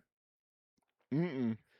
The tumor oaks were these ancient oaks that were growing outside of their respective range and environmental tolerances, and because they had grown up around the human infrastructure, primarily the heat of the concrete and the surrounding environment at the University of Auburn, they were able to survive there. And after Auburn football games, when they won, they would go toilet paper, they would go teepee the tumor oaks as a celebration. It was like, you're talking about generations of people that this is a celebration for. And I believe that some students from Auburn defaced a statue of one of the iconic coaches in Alabama, because Auburn and the University of Alabama are rivals in football. They did something to a statue on the Alabama campus, and some dude called into a radio station and he's like, you guys want to disrespect Alabama? I killed your oaks. Roll on Tide. There's an audio recording of him calling into this radio station, and he had used an herbicide on the oaks that they brought in several educational institutions to try and reverse the physiological effect of the herbicide, and they could not do it, and they died slowly. It wasn't like an immediate death. They died slowly over a few years, and they're dead. Wow. They're dead. Yeah, I could see that being an act of war. That just got me pretty heated. Right? Isn't that Roll upsetting? on Tide. That's upsetting. Some fucking redneck gets upset about a football game and kills trees that are hundreds of years old that have so much human history. Some dude goes and cuts down the gap tree along Hadrian's Wall. What Yeah, are you doing? Why? Yeah, That's one stupid person yeah. they're a blip on a tree's timeline. Yeah. That's the thing about it. We're a blip on these trees' timeline, and we can destroy them so easily. It's so freaking upsetting. It's wild. It's tough. I mean, I get a little bit worked up when I hear about people still logging like old growth, like, you know, like Doug course. fir, and I'm like, Dude, get fired up because it is back in full swing. I'm like, Oh, whoa, yeah. It is that's. back in full swing right now. And I know people, you know, have studied this stuff, and you know, Doug fir might not be the most sustainable thing to be old and grow old in a forest, and they have tons of issues, you know, compared to cedars and other stuff they're claiming is better to be planted. But Dude, whoa. that's all propaganda. That's bullshit. Yeah, I that's mean, them that's trying to that's make what a I long that's what I cut. feel like too. But I think it's a highly proven fact that old growth trees are the greatest carbon sequestration tool that we have by a long shot from a reprod forest. By a long shot. have you seen the data? What is it like? An old growth Doug fir like consumes something like 120 pounds of CO2 a year or something like that. I don't know. I It's don't think crazy. I'm sure it's not a year. I'm sure it's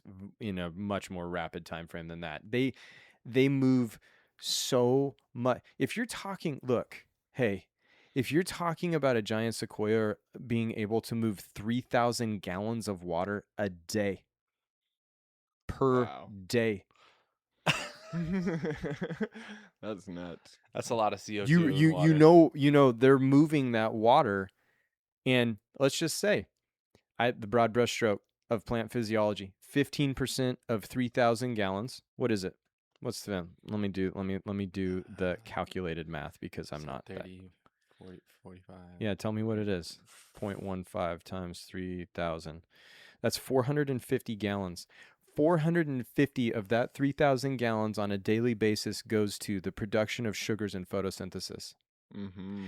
450 gallons of water goes to the creation of sugar in photosynthesis. Roughly 15% of your water that a tree moves in a day Wow. goes to metabolic activities, primarily the hydrogen and the oxygen for the sugar produced through photosynthesis. And the carbon that comes from that is combining with 450 gallons of water. Over the course of a year, it's way more than 120 pounds of carbon sequestration. It would shock you how much carbon those trees are consuming and binding and purifying out of our atmosphere. Oh, I'm Yeah, sure. I mean, it's wild. And so you cut one down and you lose all of that. All of carbon. it gone, Right, but yeah. also you lose all of the ecology of the biology in the soil that Yeah. tree has established over thousands of years.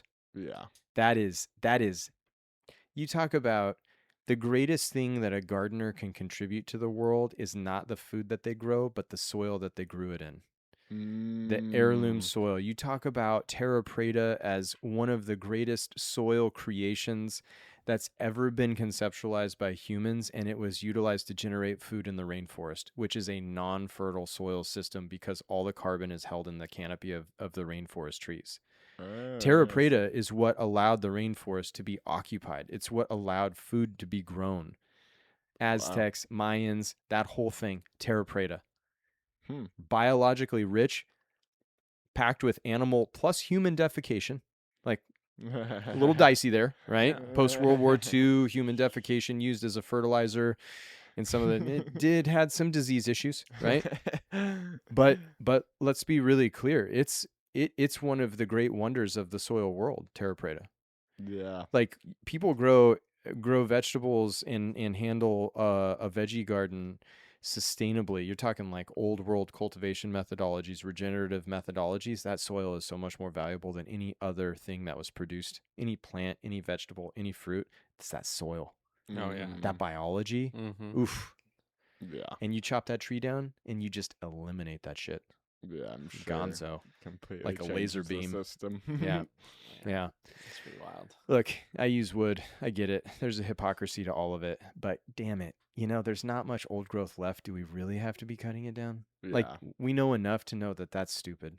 Yeah, right. That's stupid. exactly. Go Don't cut down the big reprod trees. forest that you're growing as a crop. That's fine. That's Yeah. fine. Right. You've already fucked that up. Like, there's very few pockets that we still, to research, to understand. We don't even know that much about the soil biology, and we're cutting trees down before we can even understand their soil ecosystem. Like, it is craziness. It's crazy. Yeah. 3% of the old growth redwoods still left. They started cutting them again. Are you Oh kidding my me? Man, that's crazy. Yeah. Jeez. That's crazy. Yeah. Right. And I think about that on my way home almost every night just because, like, I just passed through the entire 40 miles as reprod. You're in timber country. Yeah, right. And it's just like, man, especially after the last time I went backpacking, it was just like 16 miles of old growth the entire time. And it's like, wow, this is what the world could look like. Yeah, what it did look like, Yeah, right? exactly. Yeah. Right. Just back before it was fully logged, and like think about that often, like how crazy, like, because like up there, you could tell like when you finally get in a few miles in and you dip into like some random mountain bowl, and it's like, oh, these groves are old growth. The spacing's different. Mhm. The character of all of the trees and ground cover's just different. Like it just has a vibe to it, Mhm. and just to try to picture like what that would be like when most of the land is like that is just chilling.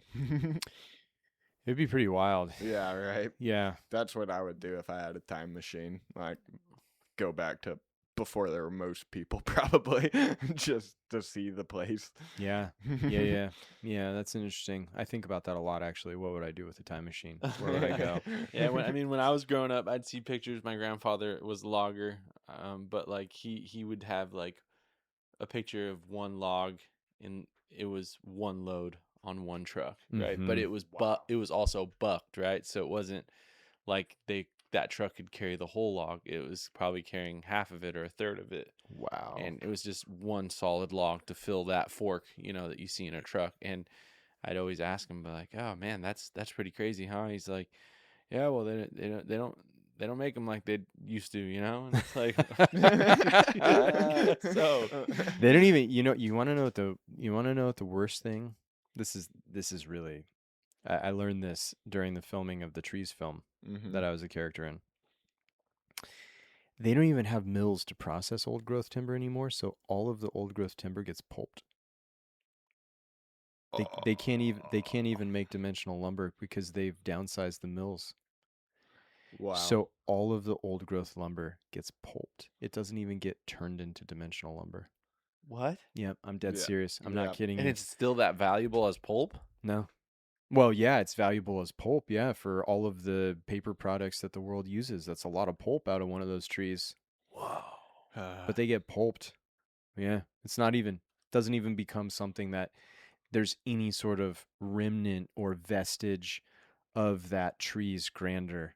The Wow. tight grain, the straightness of it, the beautiful heartwood, Yeah, right. none of that exists. It's toilet paper. It's a paper towel. It's a piece of plywood. It's Right. it's a bummer, man. It's a bummer. Wow. Yeah, it is pretty heavy. Yeah, and that's real. That's not some emotional tree hugger, No, I'm telling you. sure. Yeah. That's very real. I would believe it. Yeah. Yeah. Yeah, but it is what it is. There's another side to that, which is, hey, thank God we still have some old growth. Yeah. And we can look exactly at right. it and we can imagine, and it can inspire us to try and conserve Yep. those places and those pieces for our kids and hopefully for their grandkids. And we're going to not have control of that over the course of time, but damn it, it's definitely something worth fighting for. It's No it's definitely why the One Tree Project exists. Mm-hmm. Actually, I hiked Nikani Mountain, which is the tallest mountain on the Oregon coast. Oh, cool. Yeah, I hiked it yesterday, and I don't know, it's like close to 2,000 feet, Mm-hmm. right? So there's snow at the top of Nikani Mountain Oh, wow. in the really? wintertime, right Yeah. on, it literally dumps off into the Pacific. Mm-hmm. And going up there were a few Doug firs there's two trails that go up to the top. Mm-hmm. There's one that's less traveled, and when I mean less traveled, like virtually nobody goes on it. So it was pretty bushwhacky. Mm-hmm. But of course, that's the trail. Yeah. That's the trail that you want to take, right? Naturally. So that's what we did. There were a couple old growth Doug firs. I've never seen Doug firs like that before. Oh, sweet. I've never seen anything that big, that Mhm. interesting. And if you know anything about the northern coast along Oregon, Washington, one of the grandest trees that I've ever seen that I had no idea about until recently are the old growth Sitka spruce. Right. They are. I saw the Quinault Sitka Mm-hmm. early on in my big tree, like old tree like formative years of that passion building. And the Quinault Sitka is awesome, but it's very domestic. When you get off the beaten path and you see real Sitka spruce on the coastline, Yeah. they are so incredibly massive Right. and impressive. It is really something. Really something. And there were some kick-ass Sitka spruce on this hike too. Oh, yeah. Yeah. I think I saw some of them on your stories. Yeah, I was with putting the reiterations. reiterations. Yeah, the coastal reiteration study. So cool. Yeah. Those things are wild. Yeah, I would like there are a few native Oregonians, Washingtonians, probably some people in BC, maybe some people in Northern California, although I haven't seen it, that have collected or grown some really good Sitka spruce. We had the one really massive one here that was collected off the Oregon coast and came to us in the wheelbarrow that it was planted in after it was collected. Oh, wow. And that tree exists in a collection in the Bay Area that actually also has an old growth Sitka spruce on their property in the Oakland Hills. Fair. Freaking hot to trot. Yeah, really, right. really That's beautiful pretty synergy sweet. there. Yeah, it's really special. But to have Sitka spruce that do that natural reiterative wildness in a collected piece of material is definitely like a North Star that I have in the back of my head Right. that I am looking for every time I'm out. Yeah. And there's collectible trees on the coastline, but it is straight dicey to get to them. You're going to have to be pretty equipped Yeah. to get down those cliffs. Those cliffs and ravines and gullies, they're not anything to play with. They are to be respected because Yeah. they are falling. Yeah. I don't know. Unforgiving is the word. I don't know that people are aware of the Pacific coastline and how rapidly the Pacific coastline is falling into the ocean. It's rugged. It's rugged. It is collapsing. Like when you hear people say that, if I hadn't seen it for myself, I'd be like, "Oh, okay. Yeah, cool." When you see a house fall into the ocean, which has happened on the Yeah. coast where we were, like you see a house fall into it's like, "Oh, Whoa. oh shit." Yeah. Right. Like you see a massive slide where I don't know, 200 feet of shoreline disappears. It's like, holy shit. Yeah, that's This happening. is real. Like that coastline is rapidly deteriorating. Right. Oh, yeah. Yeah, I mean, there's some people I've talked to that say that the Oregon coast is super underrated for collecting, and in their opinion, there's so many trees to be collected on the Oregon coast. You just got to get out there and Gotta find get them. out there. Gotta get out there. Mhm. Yeah. It's not like a place where Randy Knight's gonna go Nope. and make a living as a collector. That's not No. gonna happen. Yeah. It's where very special boutique trees are going to come from for days, weeks, and months of effort going into the search for something really, really radical and special. That's Right. what it looks like. Yeah. Yeah. Or a lifelong of journeying, and you might only find one of them or something. Who knows? Sure. Right. Because yeah. No, I think you're right. But man, if you ever landed that just like ancient Sitka coastal reiteration piece of material, oh, dude, it'd be like hitting the lottery. Yeah. Right. It literally would be like hitting because the odds of finding it are probably as good as like winning. You should buy a lottery ticket if you find that tree. That's what I'm saying. Because the universe is like, hey, dog, today sun's on your ass. Take advantage. Yeah. If you find that, you go get a lottery ticket at the same time. Yeah, there's that coastal town. You saw the tag that my buddy collected, that shore pine. Is it Glen? Forgot the name of the town. It's south of, let's see, Tillamook Mhm. and north of, is that Lincoln City? Maybe. Yeah, I don't know. Yeah, I don't know. there's some pretty cool shore pines out there. There's Mm. yeah, the coast is radical. Right. This morning I got up at 5 and it was the second lowest tide of the year this morning. Whoa. And so we were able to walk on this really secluded piece of coastline. We were able to walk to beaches that you can only access twice a year. on the lowest tide and the second lowest tide. Mm. Otherwise, they are absolutely inaccessible and highly, highly dangerous to try to get to in the water. So we like walked into what is essentially, I mean, people have obviously been there, otherwise they wouldn't know that these tides you can access them. But the number of people that have been there are very, very few and far between. Yeah, right. So being there this morning at like 6:30 Yeah. on this untouched piece of Oregon coastline that we can only get to twice a year Yeah. was pretty rock and roll. That's a good way to start the day. It was pretty rock. The pictures that I have from it are insane. Sweet. That Insane. sounds awesome. Insane because the rock is all basalt. So it's like this deep black, battered, polished, but huge, gigantic stones that are just Sweet. covered in starfish and anemones and Wow. or whatever you call them, anemones or Yeah. just it was like a forest. It was like a forest of underwater life that was all exposed. Right. Ah. God, I love the tide pools like that. That are Yeah. just like, wow. Hold on, the water's coming back, little guys. Yeah, yeah. Yeah, it was really it was quite the way to start the day.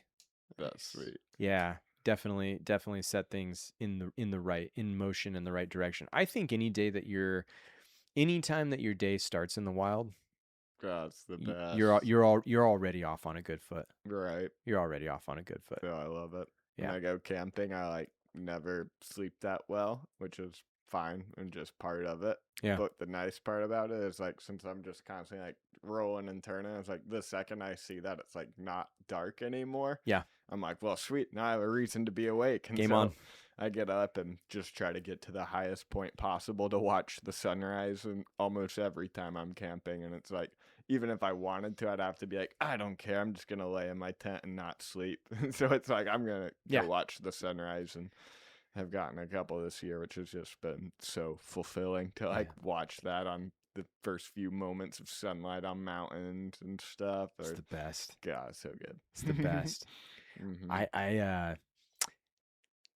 I after classes on Friday, I was just like chilling here for a minute, catching my breath because I love classes. I love the energy, and when all the students leave, it feels like the bottom drops out of because it's like six people. You guys are here. It's just like everybody calls it Bonsai camp, which I think is hilarious. I love that.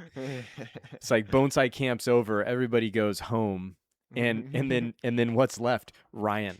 Like I'm just here at Mirai, just like where'd everybody go? Yeah, like where's that? And then it's like somebody pulled the plug, like power's off. There's no more. It's gone. The music's gone. Yeah, it's like so. It's a little bit of an abrupt transition for me on a Friday night. Yeah. It's tough. So I was like, I am not quite ready to just be totally alone yet. Yeah. So I went into town and I got like a burrito and I sat outside and I was eating it and there was nobody in the restaurant. I was the only customer there, but I was kept company by the cars passing by. But I found on Instagram this dude that does adventure running in the High Sierra. Oh, cool. Which means he goes deep. Yeah. And one of my big curiosities is when you get up to the rim of Yosemite and you're up there, like that's the beginning of the kick-ass shit. Right. And then it's time to go across land and go see what you can find.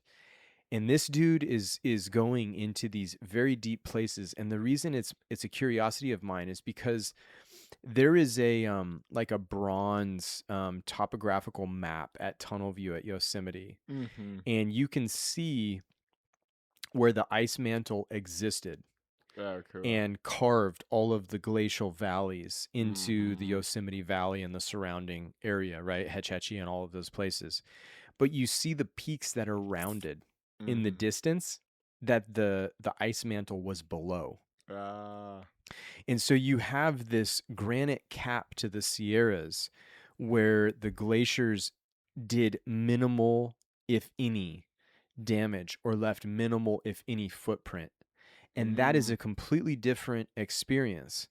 But I've never been out in that. I've never gotten deep into that kind of terrain. And this dude I just found him randomly, and he's out adventure running, and he's taken, I'm saying like 30 to 45 photos of where he's at per post with videos showing 360-degree views of these radical Wow. granite valleys and waterways and lakes and forests and ancient trees and stunted things. Mm, And I would imagine that not many people have been where he's at right. because he's just going so deep. Clearly, he's a conservationist that does adventure running. Like Yeah. it was the perfect find for somebody that's showing me something that I needed to see.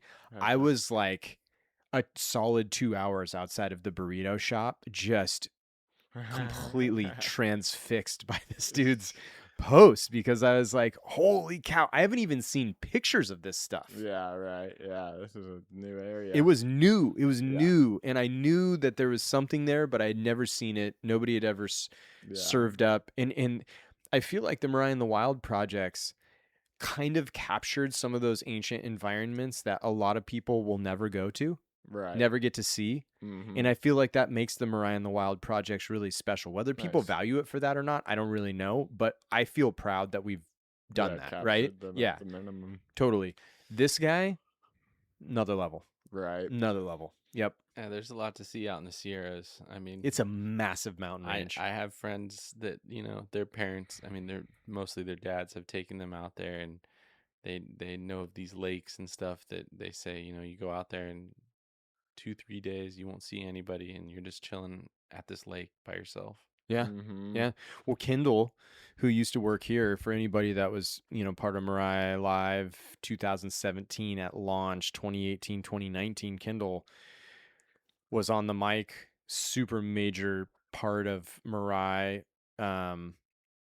She's hiking the Pacific Crest Trail right now from Mexico Nice. to Canada. Yep. And I've been following her journey as well. Like That's cool. just in the high Sierra, Mm, rocking out. so And good. and yeah, really, I think I've said it so many times, and it's until I've really explored the Dolomites and the Alps and the Andes, it's probably not legitimate for me to make this statement, but from what I know, what I've seen, and what I've experienced growing up in the Rockies and in the core of the Rockies, I would take the Sierras any day, no questions asked, not even a second thought. I wouldn't even hesitate. There's not even a stutter.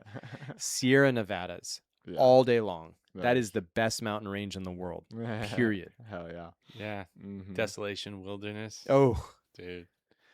A lot of people Nice. won't go out there, but yeah, granite, get ready for it. Mm. Desolation Wilderness is where one of the very best trees that I ever collected came from. Oh, nice. Unbelievable. Unbelievable. Jeffrey Mhm. Pine. Unbelievable. Never seen anything like it again. I believe it. Yeah.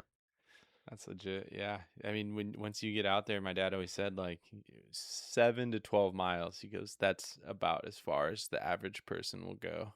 Mm-hmm. He goes, once you get out past that, he's like, it's just you and nature. Yeah. That's empty. it. I Yeah. believe it. Yeah. Yeah. Yeah. And sometimes, as romantic as that sounds, it's not something that you want. Yeah. I Right. mean, you better Can be stressful. ready for the unexpected. Hey, the Donner Party, that happened. Yeah. That happened. That shit can happen. Have you ever been caught in a Sierra Nevada snowstorm? No, but I've heard 10 about them. feet in a night? Jesus. That's a reality. That is not happening in the Rockies. I'm sorry, it's not happening in the Rockies. You get blizzards. You can't plan for that. Yeah, right. There were basketball games in Steamboat Springs and Craig. I'll never forget twice in my prestigious high school basketball career of West Slope 4A Colorado basketball.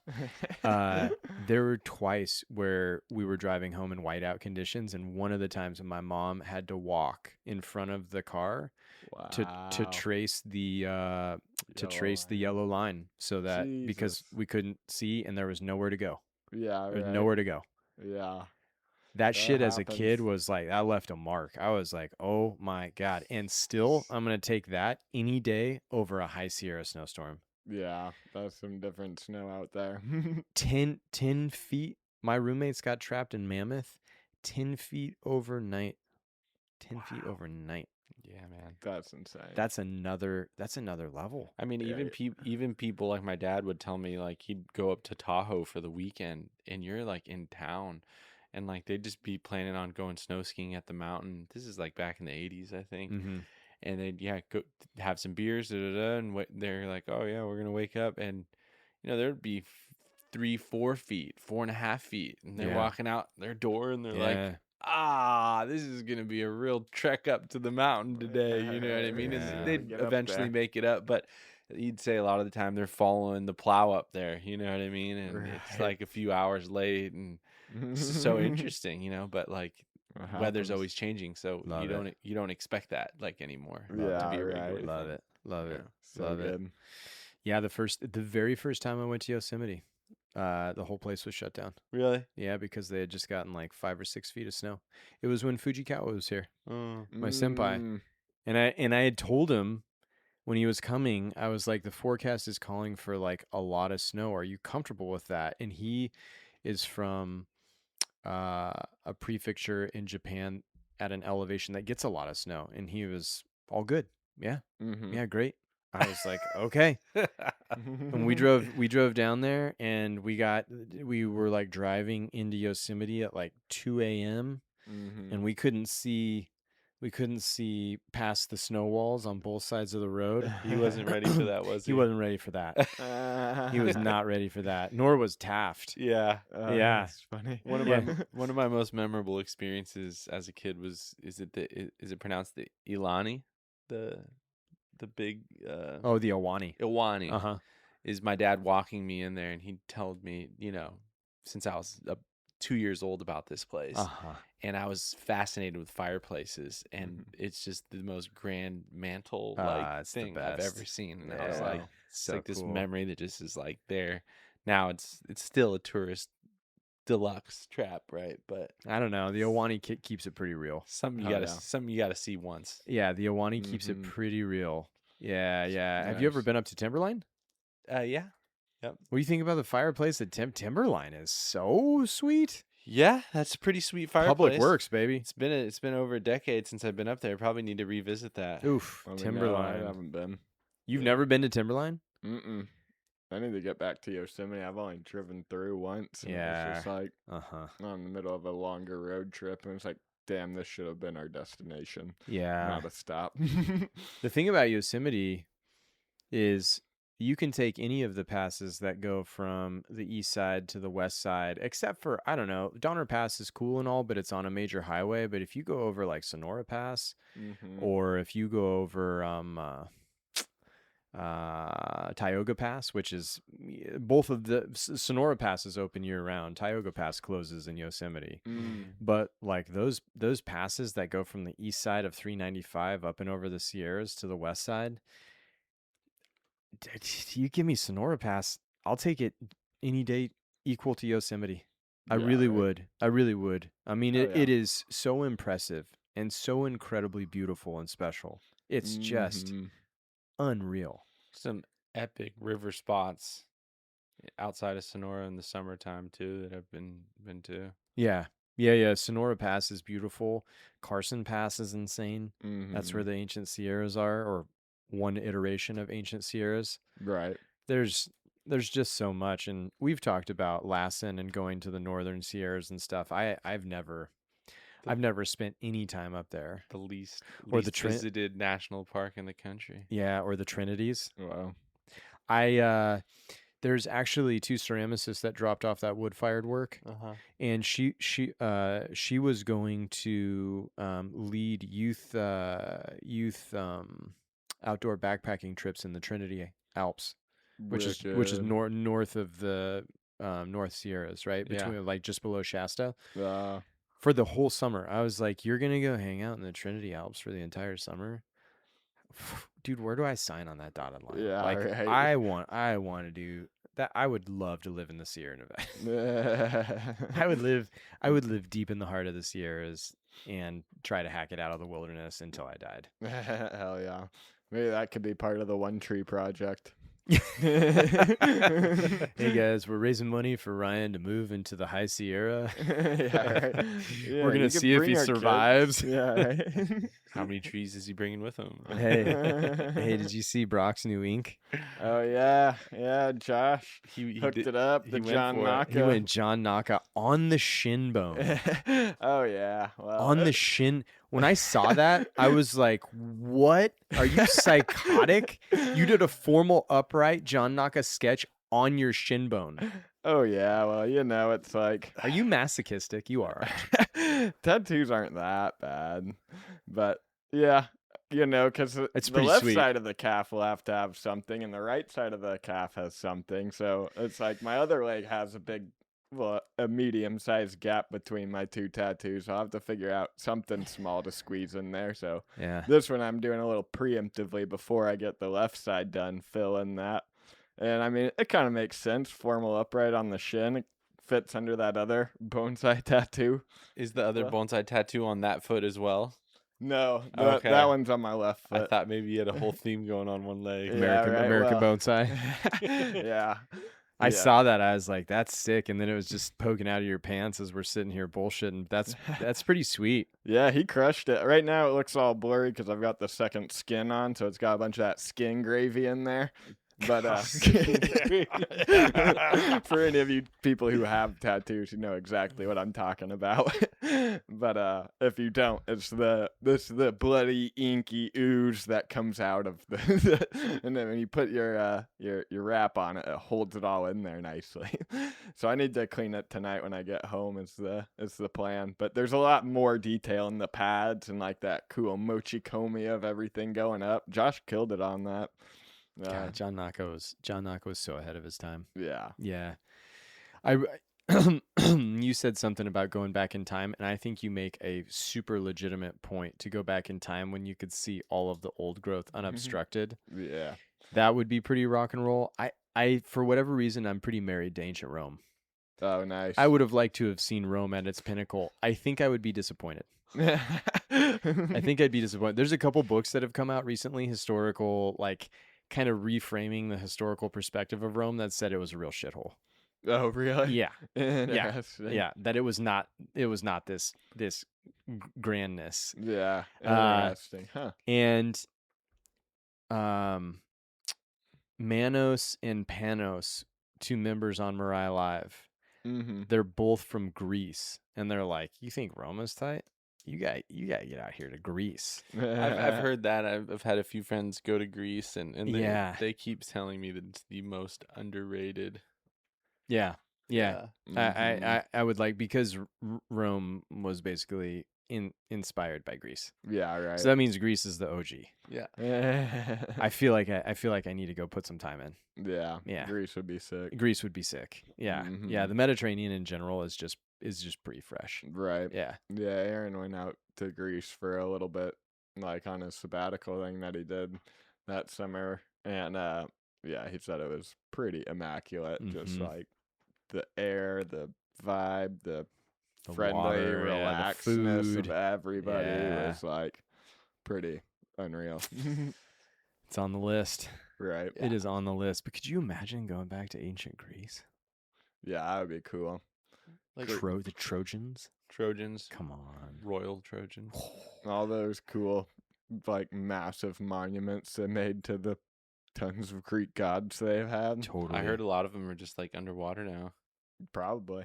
I wouldn't be surprised. Yeah. Well, that would be the thing about going back in time too. Could you imagine the amount of coastline that you'd see that's now underwater? Oh yeah, Like right. the footprint of the world was dramatically bigger. Yeah, yeah. Facts. Yeah. Yeah. Mhm. Anyways, boys, the garden build pretty much wrapped up. Right, home stretch. We survived. That's Yeah, didn't blow it up. didn't blow it up. Didn't get electrocuted. Nobody got burned. Or Nobody had got a crushed rock by any drop on 'em. boulders. Nobody got crushed by boulders. No broken limbs. No broken machines that we know of. Yeah, right. The rentals might say otherwise, but they Yeah, were in good shape. yeah, And yeah, we drove them absolutely. onto the machine, though. Totally. Yeah, they still moved down the driveway when we returned them. Yeah, yeah. Mhm. And a whole new world out there. Yep. A whole new world at Bonsai Mirai. Yeah, I can't wait for everybody to see it. Yeah, yeah. Me too. Me too. Even last week's class, like we've done a lot to organize the garden since whatever 3 Mhm. days ago when students were here last. But we got another group coming in, not tomorrow, but the next day. Yep. Mhm. Yeah, we'll be ready for everybody. Heck yeah. Rock and roll. Anyways, I'm going to go do last water. Thank everybody for listening. Tune in to Behind the Branch on June 30th, Tuesday. We're going to talk about garden design. Until then, I'm signing off. Goodbye, everybody. Take care, guys. Sneak What, peek. dude? Also, there's Were you holding out over there? Yeah, well, I don't know if I should, let the cat out of the bag, but I heard a rumor there might be some more Horst vessels dropping. Oh, that's soon. right. So, Oh, I might be in trouble for saying this. Oh, You are. jeez. There are some Just kidding. legitimately badass horse down in the Fair studio share. right now. Some of the Yeah. best I've seen. Yeah, Oh, it's so true. good. That guy. Anyways, all right. We'll talk to y'all later.